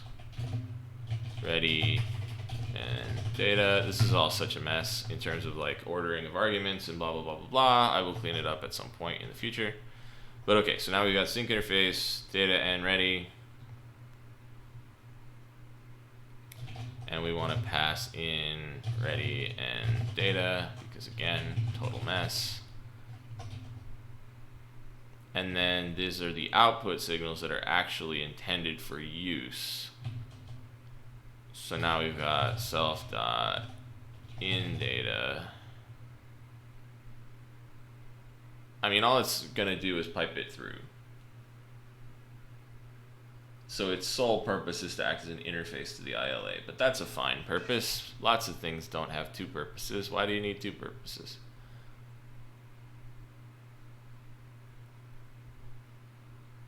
Okay.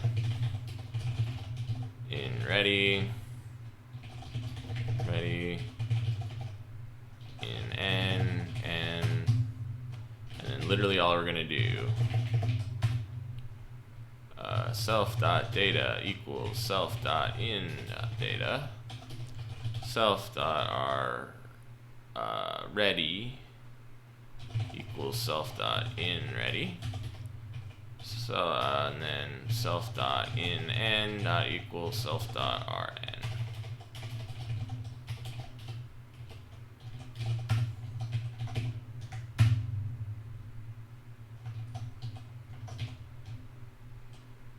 Okay, and then in elaborate,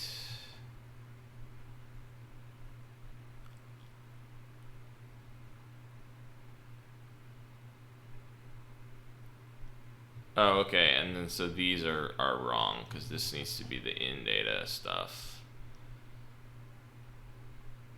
So instead of self.sync.already, it's self.sync.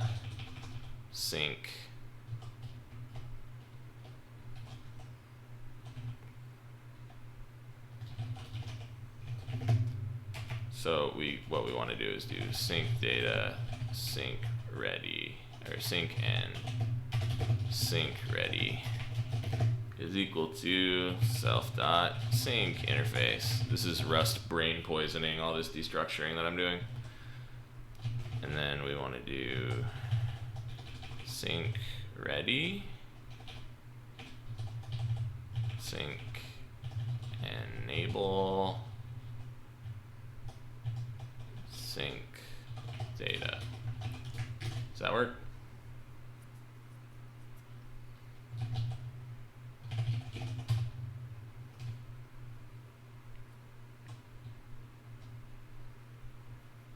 Okay, so now from a connection standpoint, we've got the signal and the trigger coming in that the user sees. We've got data N and ready coming out that go into the logic analyzer. Got data N and ready. Then the sync, we have sampler ready and sync ready. And then sync ready comes into this internal stuff, right? Ready and data. I'm not sure where sync data comes into it.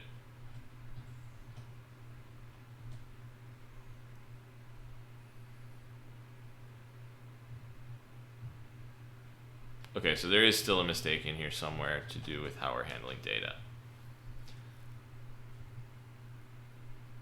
But n becomes ready, and then we have the rn and the rready hook up to the actual pins. Rn. And then ready is right here. Sync rready, which goes to a pin somewhere, presumably.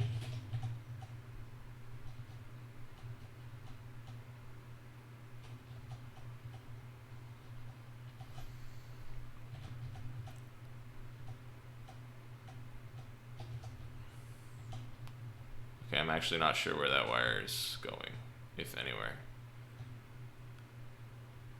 Oh, it's probably not going anywhere, because it's probably not used in the test. Yeah, okay. So that's fine. Doesn't matter at all. Doesn't go anywhere. Okay.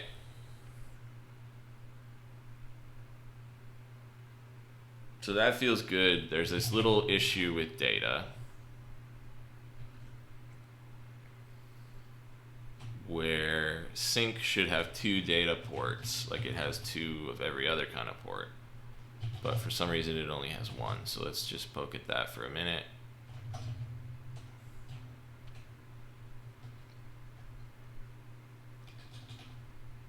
Self.data equals self.inData. I guess it's just passing it through, right? It's just, there's no point to this signal at all, so I'm not going to bother. I don't know why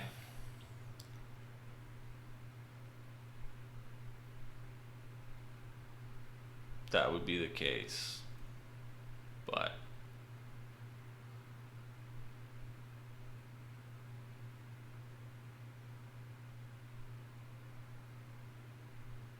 I guess it's fine.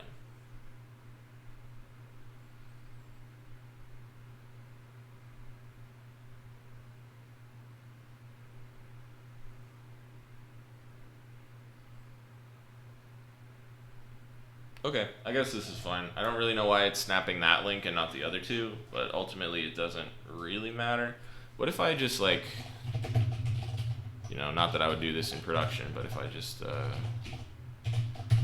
add a +1, do we get our second port?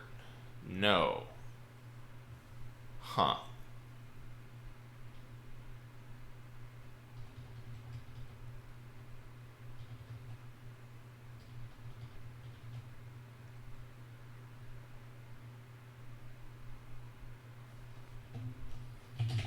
Interesting. Okay, I bet the problem's in logic analyzer then.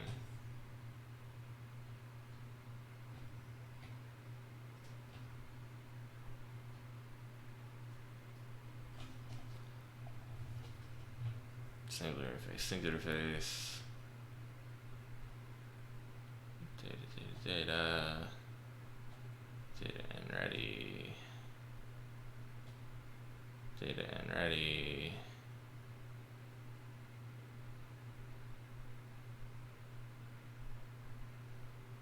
Sync data equals data.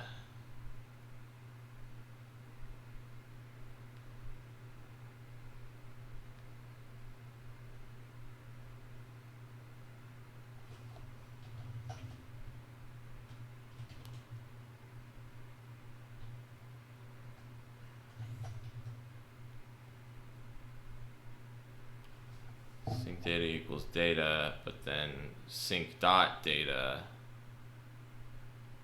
goes to the output of, yeah, that seems right. I don't understand why there's only one port.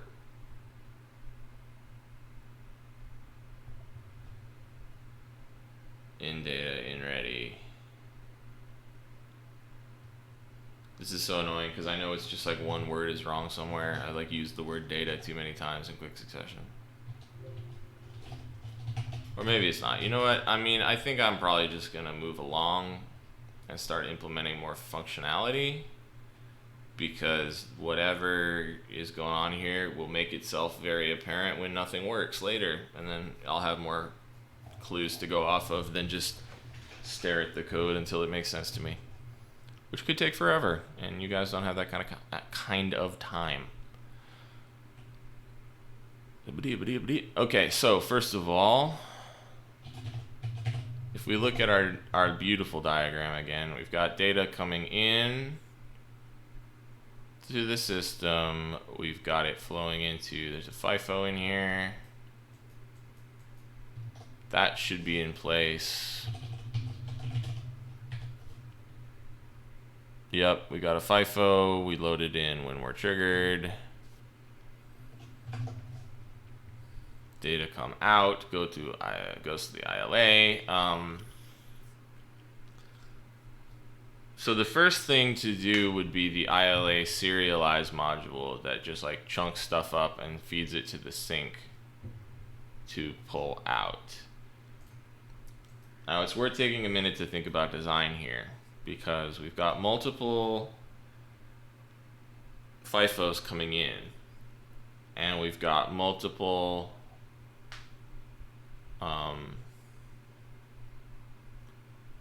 FIFOs coming in, and they may be more or less filled.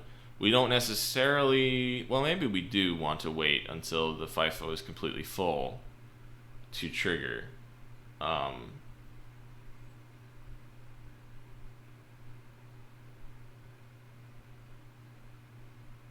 To like start serializing it outward,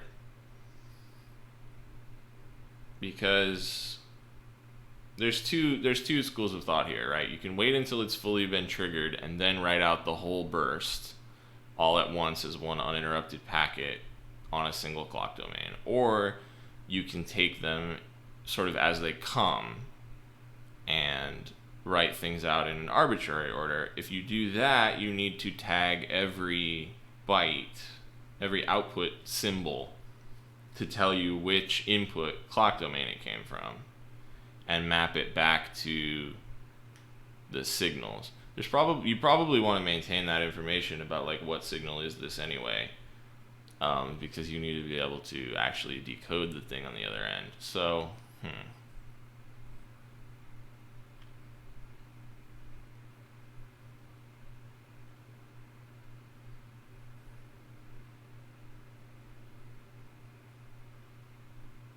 I'm not sure signals have like a unique identifier. There's a DUID, but I've been informed that that's not what it looks like it should be. Okay, I think that's my major problem at this point, is I need to be able to map the signals back to the names, which should be pretty easy, right? We should have enough information to write out like a signal map. I have a very horrible feeling that I'm reinventing VCD here, but no, surely not. We want to write out like a symbol map, right? So we know we're sampling X amount of signals.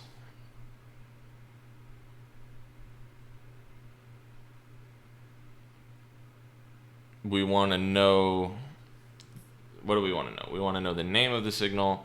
We want to know the domain it was sampled in. We don't necessarily need to know the timestamp, because inside of a domain, events should be ordered. And I don't think it makes sense really to talk about events across domains in like a time-steppy way. Maybe it doesn't make sense to try to cross domains at all, actually. Maybe we should just restrict it and say you get to sample exactly one domain. I think, so the way that like Diamond does this is it just defines a sample clock domain, which may or may not be the same as one of the domains in your design. and it samples everything at that domain. And then you are responsible for figuring out if you're undersampling or blah, blah, blah, blah, blah. And that might not be the worst solution, right? It's a little bit of a bummer. It seems like you should be able to do better than that, but the ordering of events across domains is going to kill you because you don't necessarily know the phase relationship between the domains. You don't have any relationship between the sample domain and the output domain, so it's not like you can kind of back it out from like when did this arrive at the FIFO. You don't want to maintain some sort of internal counter or whatever. That would be nonsense and it wouldn't mean anything anyway. So that may actually be the best thing that you can do, which means my diagram gets simpler anyway, even though I was originally saying that I wanted it to be as simple as possible. But if it doesn't have to cross any domains, then that's fine. And that means that well, okay, that's not true, because you do still have to cross a domain, because you have to get it out. You have to get the signals out. So all this means is that you only have one sampler, which is already the case here. You have to get the signal back out of the device, and that is not going to be necessarily on your sample domain, and there's no reason to throw that property away. So getting back to what I was saying before, we need to know the name of the signal and then how that corresponds to the data coming out of the sync port, which means we do probably need some amount of framing to say, look, I've got all of the data from this set of sampled signals, right? Because you can be sampling 32 signals, have an output pipe of 8 bits. You need to be able to frame that somehow. Boy, that stream abstraction would really come in handy now, huh?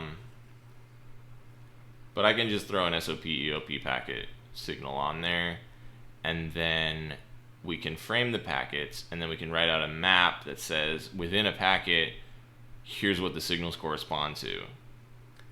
And there's probably some standard format for doing that.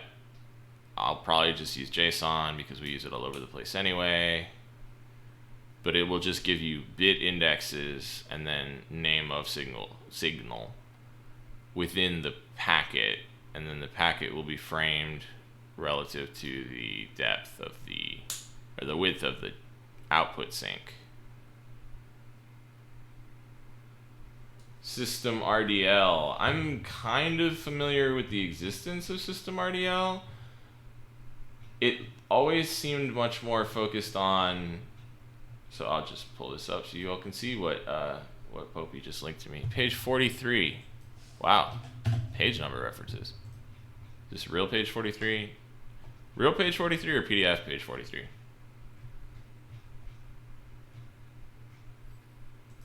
'53. Okay, yes. PDF page 53, real page 43. Gotcha. Signal width, sync, async, CPU if reset, field reset, active low, active high.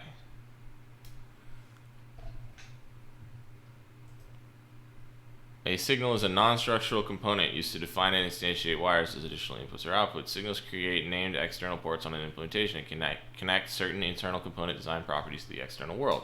Signal definitions have the same definition and instantiation as other system RDL components.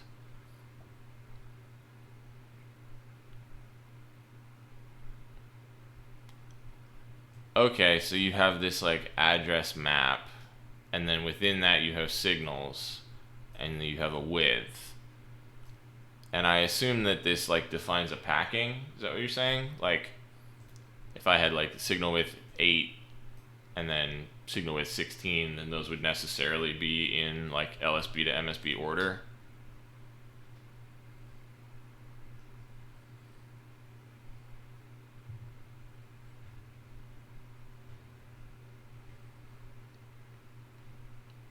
That does seem pretty... This is potentially useful if it integrates with other tools, I guess is what I would say. If it... Basically, you can write a map in this pseudo language and it can generate HTML read the docs and whatever you write a generator for. Yeah. So I could see this being useful if it integrates with other tools. This is actually probably another place where we could allow things to be configurable, right? We could take in a function that takes in our internal representation of this, which is probably just a dictionary, and then, or a sequence or something, and then can output whatever you want, and then we'll default it to something that we like. There's no reason to hard code this element of it. So that means that the plan is going to be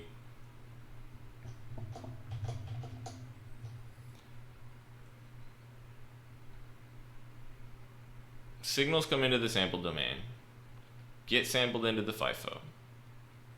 The FIFO comes into the serializer, which is what I need to write now. The serializer takes the big thing, chunks it up to be match the width of the sync port, tags start a packet, end a packet on it, potentially both, you know, and then at the end we write out this interpretation data in some sort of machine readable format. So that's pretty easy to do. Where am I? I'm right in here. I should delete some of this stuff that I know works, but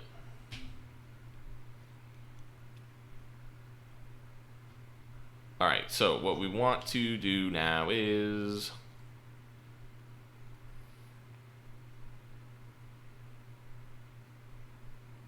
the serializer thingy. So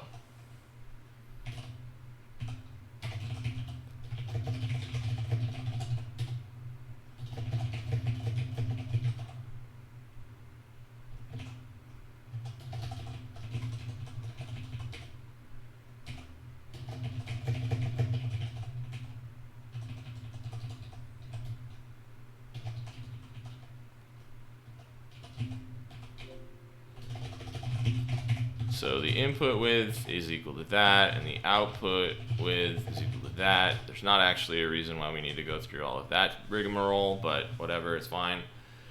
And then what we want to do is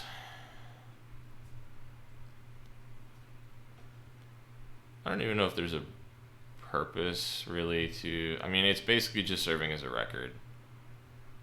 Whatever, I'm going to keep it this way. I don't want to mess with it. Okay. So what we want to do is basically we're going to have a counter which is big enough to fit in width divided by out width. This doesn't need to be output, that's too many characters.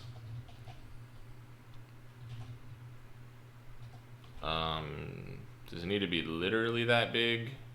If it's 32 and that's out width and we divide, we get 4, which gives us 3, 0 to 3. So I guess that's fine. It doesn't need to be able to store 4. And what we're going to do is if the sampler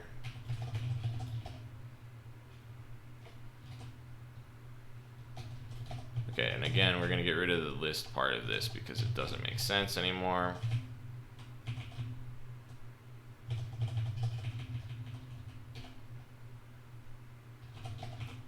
Add samp to these so we can distinguish them.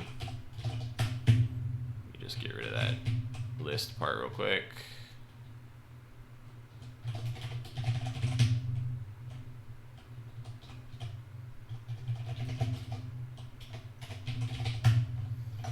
That really should be a record. Okay. So if samp ready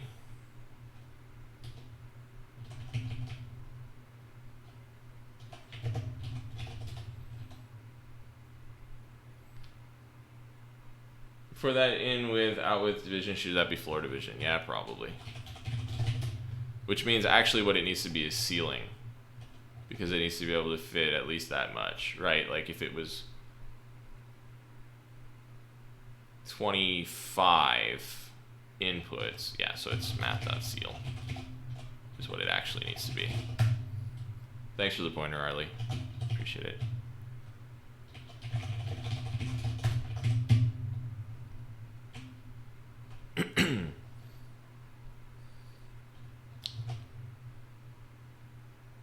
Okay, so as long as sample is ready,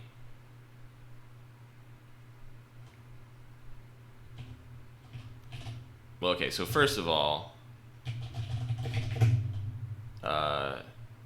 we want sample enable to be equal to sync ready. If the sync is ready to accept more data, then we can read from the sampler. Yes? No. Wrong.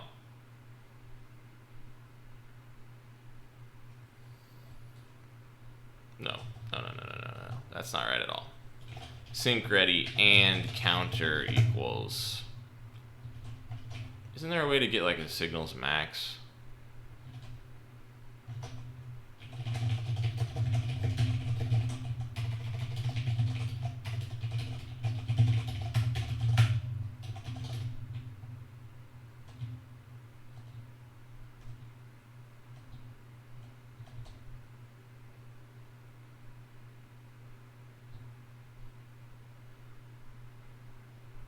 That seems like something that would be useful if we don't have it. Yeah, okay. It's not really a big deal because all I have to do is do this, like counter max equals this.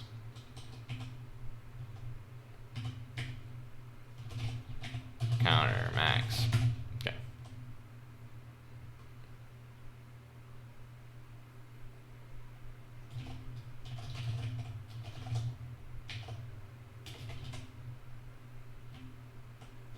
-1, +1. These kinds of things are why computers are still so hard to take seriously. Okay, so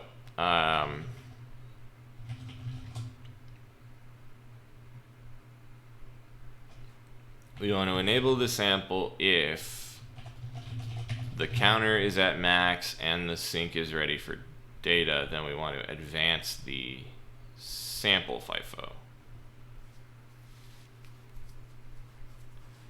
The sync data is always equal to the sample data word selected by I forget what order these arguments are in.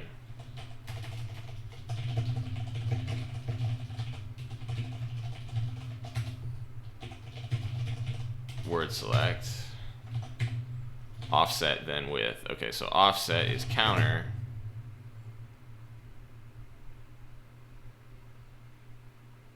And then with is out with. And then, so that's sample enable, sync data. What about ready? Sync ready is going to be pushed back from the external world. And then sample ready is going to come out from the external world. So if sample ready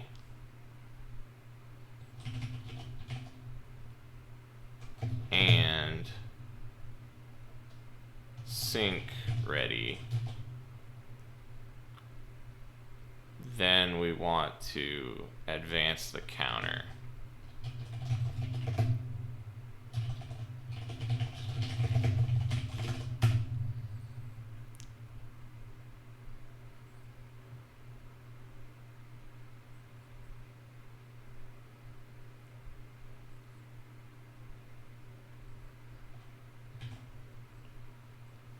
This is a bit messy, I feel like.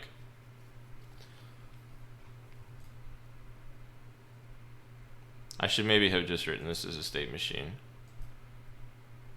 with a configurable number of states, because it needs to do something different at the beginning and something different at the end of each cycle.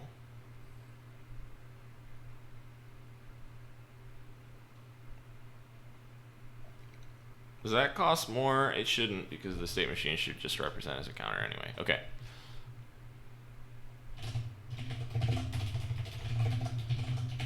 I often write code this way, by the way, where I write like 3 implementations of it and kind of refine towards the idea of what I actually want.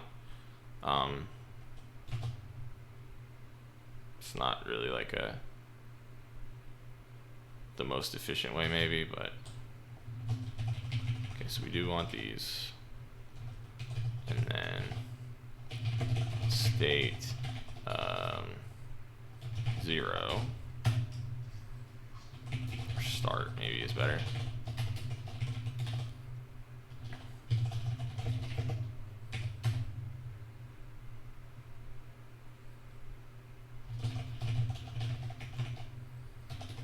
Sample enable is 0.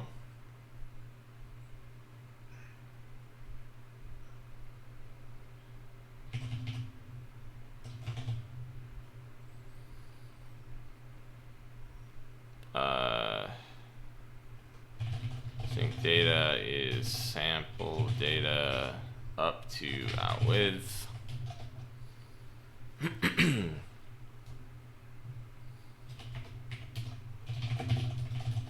Are you creating your portfolio using Python? Didn't I change that? Aw, man, you gotta be kidding. I thought I had changed it everywhere.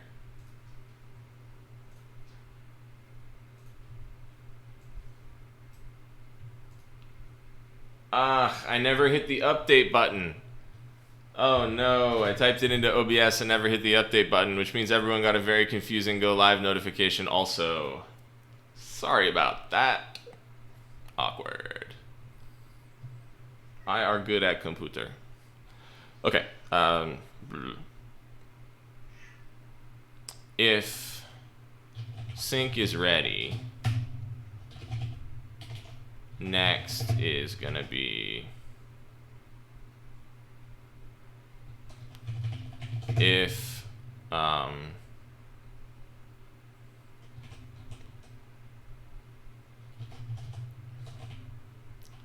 still need this.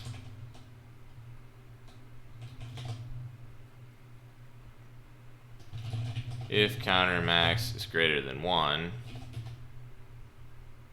or no, is greater than 2, we're gonna go to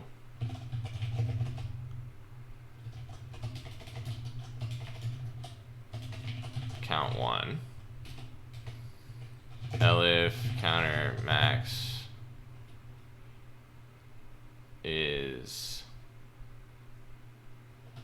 equal to 2, m.next equals end, else pass to do all the end stuff here too.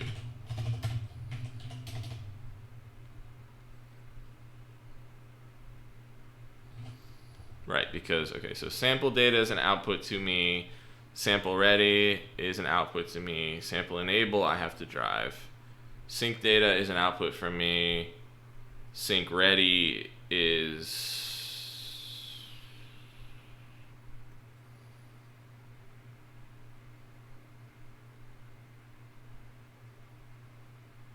actually sync ready is an output from me, sync enable is what I was thinking of here.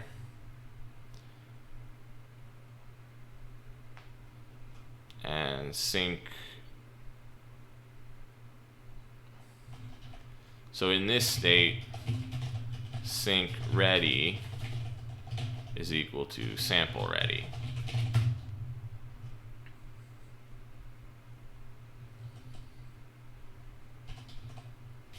Right, if sync and samp ready.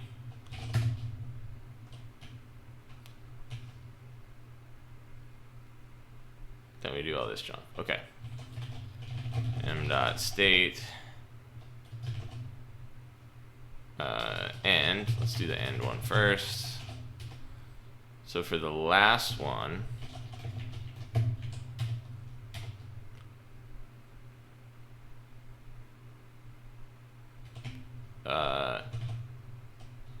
if we're ready to go, sample ready should remain true this whole period of time. It's not actually allowed to go low, except in the case of reset, which I have to think about that.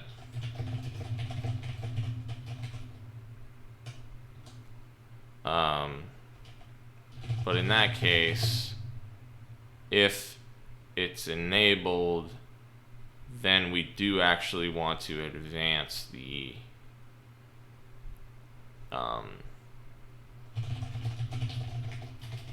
sample, and then we want to do m.next equals start. I'm doing a lot of stuff combinatorially here that could probably be done synchronously, and probably will need to be done synchronously at some point, but get it right, then get it fast. Okay, so that's sample enable. Sync data is gonna remain word selected. I actually think that word select call was a good call, except that we don't have a counter anymore, so I guess not quite in this case. Word select is gonna be counter max minus 1 out with, and then sync ready is not equal to sample ready. It should just be high, right?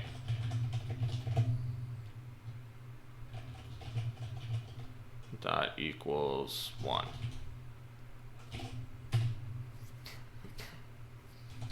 And then this doesn't need sample ready, because sync ready should just stay high.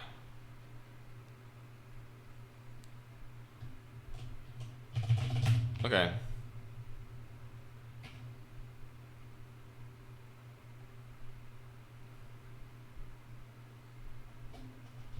I think the only thing you need to do here is just this, right?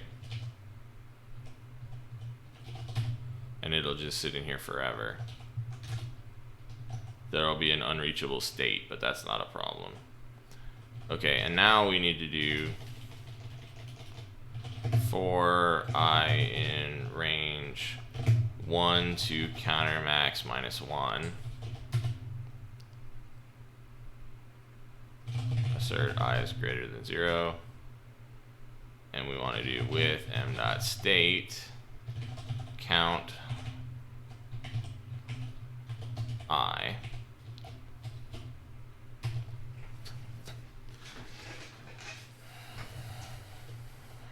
And okay, so if we think about sync ready, again, is going to stay like that.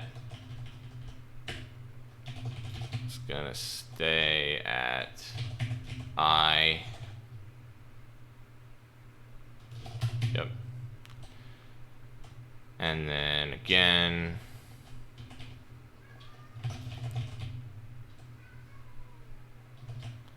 we want to advance through our size less than counter max minus 2. Lol, this is a bad way to do this.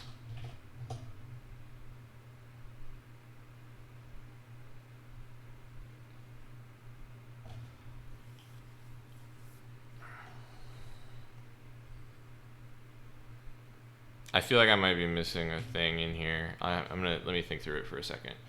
So if in width is 32 and out width is 8, that's 4 for counter max. We offset from 0 to 8, and then we offset from 8 to 16, and then I is 2, and that's 16 to 24, and counter max minus 1 is 3, which means we will never get 3 on I, which is correct Okay, yeah, so this is right, actually. It's just that this is a bit dumb.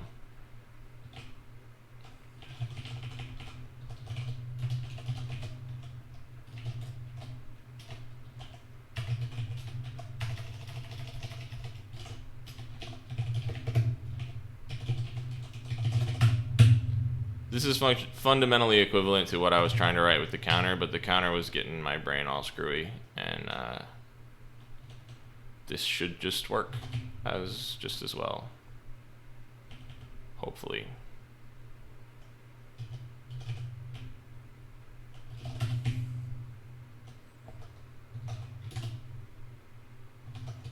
Too many values to unpack. Expected 3.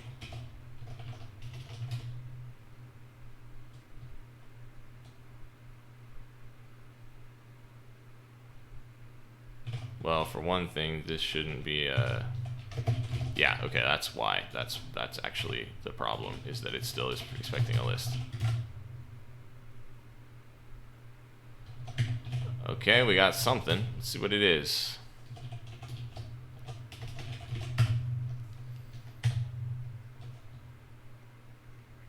Does this still look cooked up? Sampler, sampler, sampler.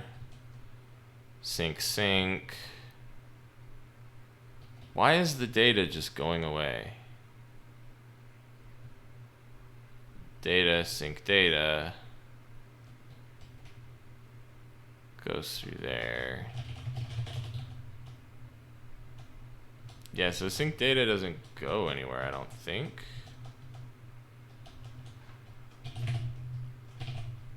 I don't know, let's look at sync.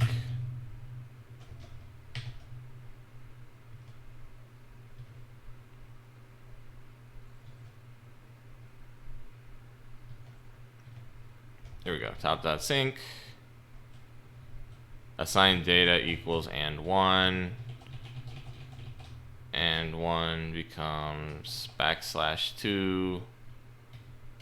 This is \2, and it comes from 96.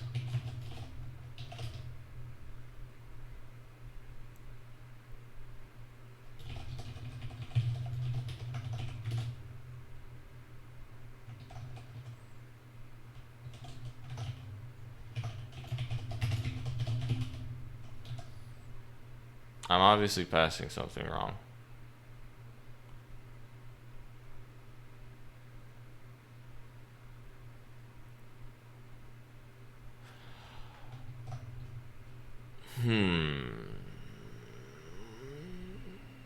Why did I think this was right? No wonder that was wrong. Okay, well, I was right in what I said. I just had to keep plugging away, and then I would get to a point where that didn't make any sense anymore. Be better. Top. Okay. Much better. Everything is flowing as it should. We want to look at top. No, we want to look at this banana's name, because I still can't figure out how to give it a name.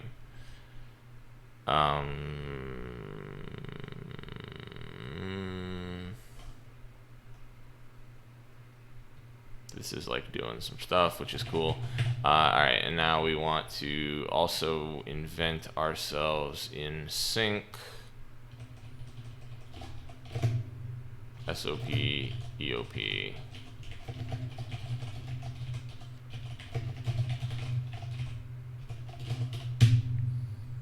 And then we're going to pass those in, add them to ILA sync.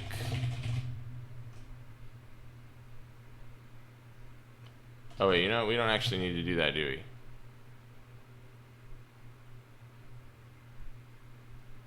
Do we?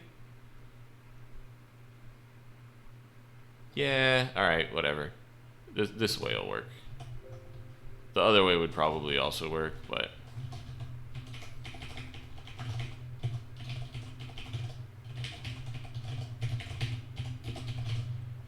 SOP, EOP.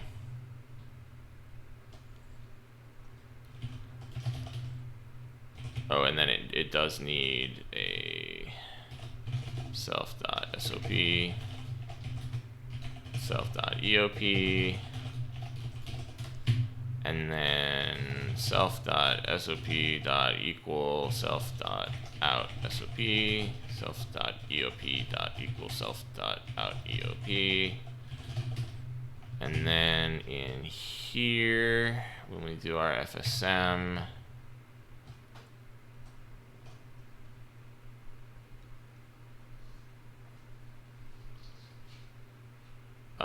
we want to do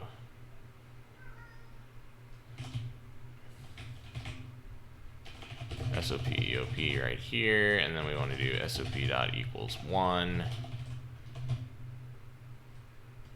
In all of the other states, we want it to be 0. In this state, we want EOP to be 0. Or no, that's not necessarily true.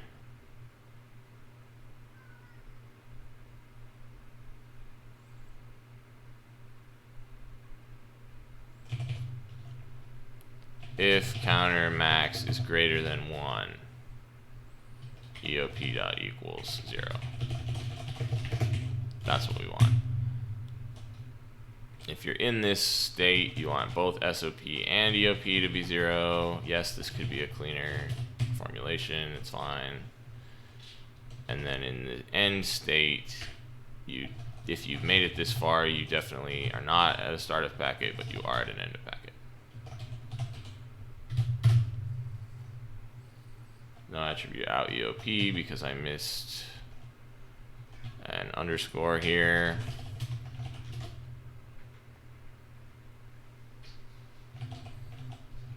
Okay, and then we're probably going to just drop those because where would they go? We don't have any more LEDs. Right, so sync SOP comes from here, but then there's nothing going out, right? I should probably put an R in front of those things just so it's easier to tell them apart.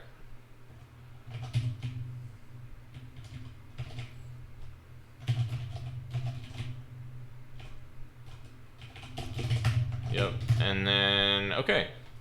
I think that actually works pretty well. It's a bit hacky in a couple of places. It could do with a major cleanup, but I actually like the flow here. Let me just test one more thing, which is what happens if I turn off the ILA. Does everything explode? And the answer is yes. Trying to add fake sampler as a submodule. Yeah, okay, that's fair.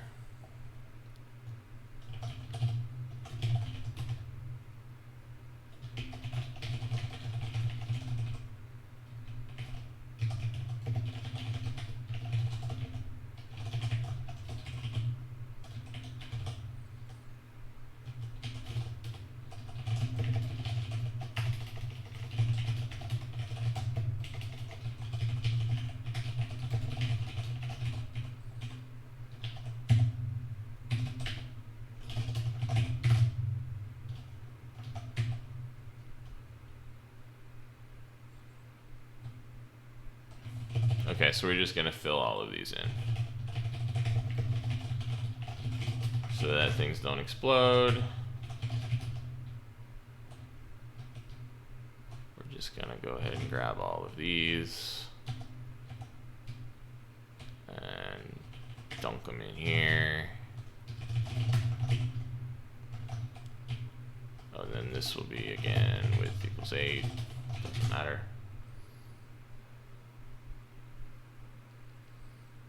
Oh, and then I need to that variable. White Quark, stupid, excellent diagnostics catching me out again. Okay, so now nothing happens and nothing breaks. All right, awesome. So I'm pretty happy with how that looks. It obviously needs to be tested a lot more thoroughly, but I've been live for almost 3 hours, so I think I'm gonna go ahead and call it for tonight.